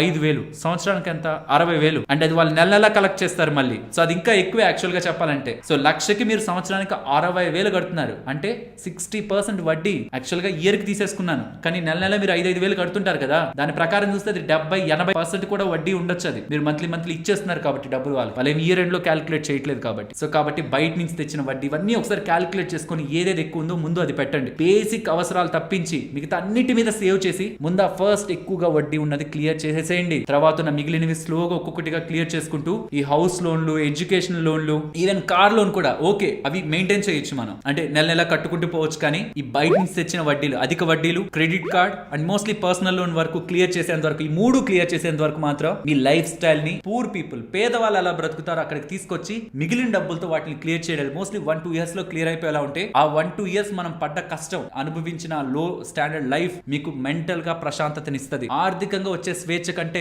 మానసికంగా వచ్చే స్వేచ్ఛే ఇంపార్టెంట్. మనల్ని ఎవ్వరు ఫోన్ చేసి అడగరు, గట్టిగా మాట్లాడరు, మనం అప్పుల్లో లేవు, మనం ప్రశాంతంగా ఉన్నాం, మనం తక్కువ వడ్డీ ఉండే లోన్సే ఉన్నాయి, అవి క్లియర్ అవుతాయి. కానీ ఎక్కువ వడ్డీ లోన్స్ మీరు వడ్డీగా కడుతుంటారు, అసలు ఎప్పటికీ అవ్వదు అది. కాబట్టి ఎక్కువ వడ్డీ ఉండేవి ఏంటో లిస్ట్ చేయండి. అధికంగా ఉండేవి క్రెడిట్ కార్డ్స్, బయట వాళ్ళ దగ్గర నుంచి తెచ్చిన లోన్స్, అవి ఎక్కువగా ఉంటాయి. 3 రూపాయలు, 5 రూపాయలు వడ్డీ అనుకుంటుంటే రూపాయలే కదా అనుకోవద్దు. ఇందాక చెప్పాను కదా, లక్షకి రూపాయి వడ్డీ వాళ్ళు వేసేది 1000కో 1,00,000కో కాదు, 100కి 5 రూపాయలు అంటే లక్షకి 5,000, నెలకు 5,000 అంటే సంవత్సరానికి 60,000, అంటే 60% వడ్డీ లక్షకి. సో అలా ఆలోచించండి. దాని ప్రకారం అవన్నీ ఒక్కొక్క స్టెప్ గా వేసుకొని మీ లైఫ్ స్టైల్ ని ఒక లెవెల్ తగ్గించి మిగులుతున్న డబ్బులతో మొత్తం వీటన్నిటిని కూడా normal savings and me life style ఒక లెవెల్ తగ్గించడం కారణంగా వచ్చిన సేవింగ్స్ తో వీటిని క్లియర్ చేసి తర్వాత మీ లైఫ్ స్టైల్ ని మళ్ళీ రెజ్యూమ్ చేయండి. ఆఫ్టర్ ఈ హై లోన్స్ అన్నిటిని క్లియర్ చేశాక, అవి క్లియర్ చేసేంత వరకు మనల్ని మనం తక్కువ చేసుకోవడం తప్పు లేదు. ఐ హోప్ ఈ వీడియో మీకు ఒక వాల్యూని యాడ్ చేసిందని అనుకుంటున్నాను. ఈ Excel sheet link and entire వీడియోలో చాలా దగ్గరలా ఈ వీడియో మీకు కామెంట్ సెక్షన్ లో ఉంటుంది, లేకపోతే ఈ వీడియో మీకు కింద ఉంటుందని చెప్పిన ఎంటైర్ లింక్స్ అండ్ ఇన్సూరెన్స్ తీసుకోవాలనుకుంటున్న లింక్స్ కూడా, ఒక ఇన్సూరెన్స్ బై చేయడానికి health and term insurance video links కూడా మీకు డిస్క్రిప్షన్ అండ్ కామెంట్ సెక్షన్ లో ఉంటాయి. ఇప్పటి వరకు మీరు వీడియోని వాచ్ చేస్తే, ఇక్కడ వరకు మీరు వాచ్ చేశారని అండ్ వాచ్ చేశాక మీకున్న ఒపీనియన్ ని ఈ వీడియో పై అండ్ నేను చెప్పిన వాటిపై మీ ఒపీనియన్ ని కామెంట్ సెక్షన్ లో తెలపడానికి ప్రయత్నించండి. అండ్ ఎండ్ చేసే ముందు, ఇది యాక్చువల్లీ స్టార్టింగ్ లో అడగాలనుకున్నాను బట్ ఎండ్ చేసేటప్పుడు అడుగుతున్నాను, మిమ్మల్ని నేను మాట్లాడే మాటల కారణంగా మీరు ఒకవేళ హర్ట్ అయితే ఐఎమ్ సారీ. నేను ఈ మొత్తం వీడియోలో ఎక్కడ కూడా సేఫ్ గా ఇలా మాట్లాడితే ఏమనుకుంటారు అలా అనుకుంటారని కాకుండా, మా ఆర్థిక పరిస్థితులు అండ్ నాకు తెలిసిన వాళ్ళ ఆర్థిక పరిస్థితులు వేటి కారణంగా డ్యామేజ్ అయ్యాయి అండ్ ఏవి చేసి వాళ్ళ ఆర్థిక పరిస్థితుల్ని మెరుగుపరుచుకున్నారు, ఇవన్నీ చూసి నేను మీకు చెప్పాను. కాబట్టి కొన్ని దగ్గర కఠినంగానే మాటలు ఉండుండొచ్చు, వాటన్నిటికీ నన్ను క్షమించండి. ఈ వీడియోలో కంటెంట్ ఉందని మీరు నమ్ముతుంటే మస్ట్ అండ్ షుడ్ గా మన వాళ్ళందరితోనూ తప్పకుండా మన వీడియోని షేర్ చేయండి. నేను మరొక మంచి వీడియోతో మళ్ళీ మీ ముందుకు వస్తాను. అంతవరకు టేక్ కేర్. జై హింద్.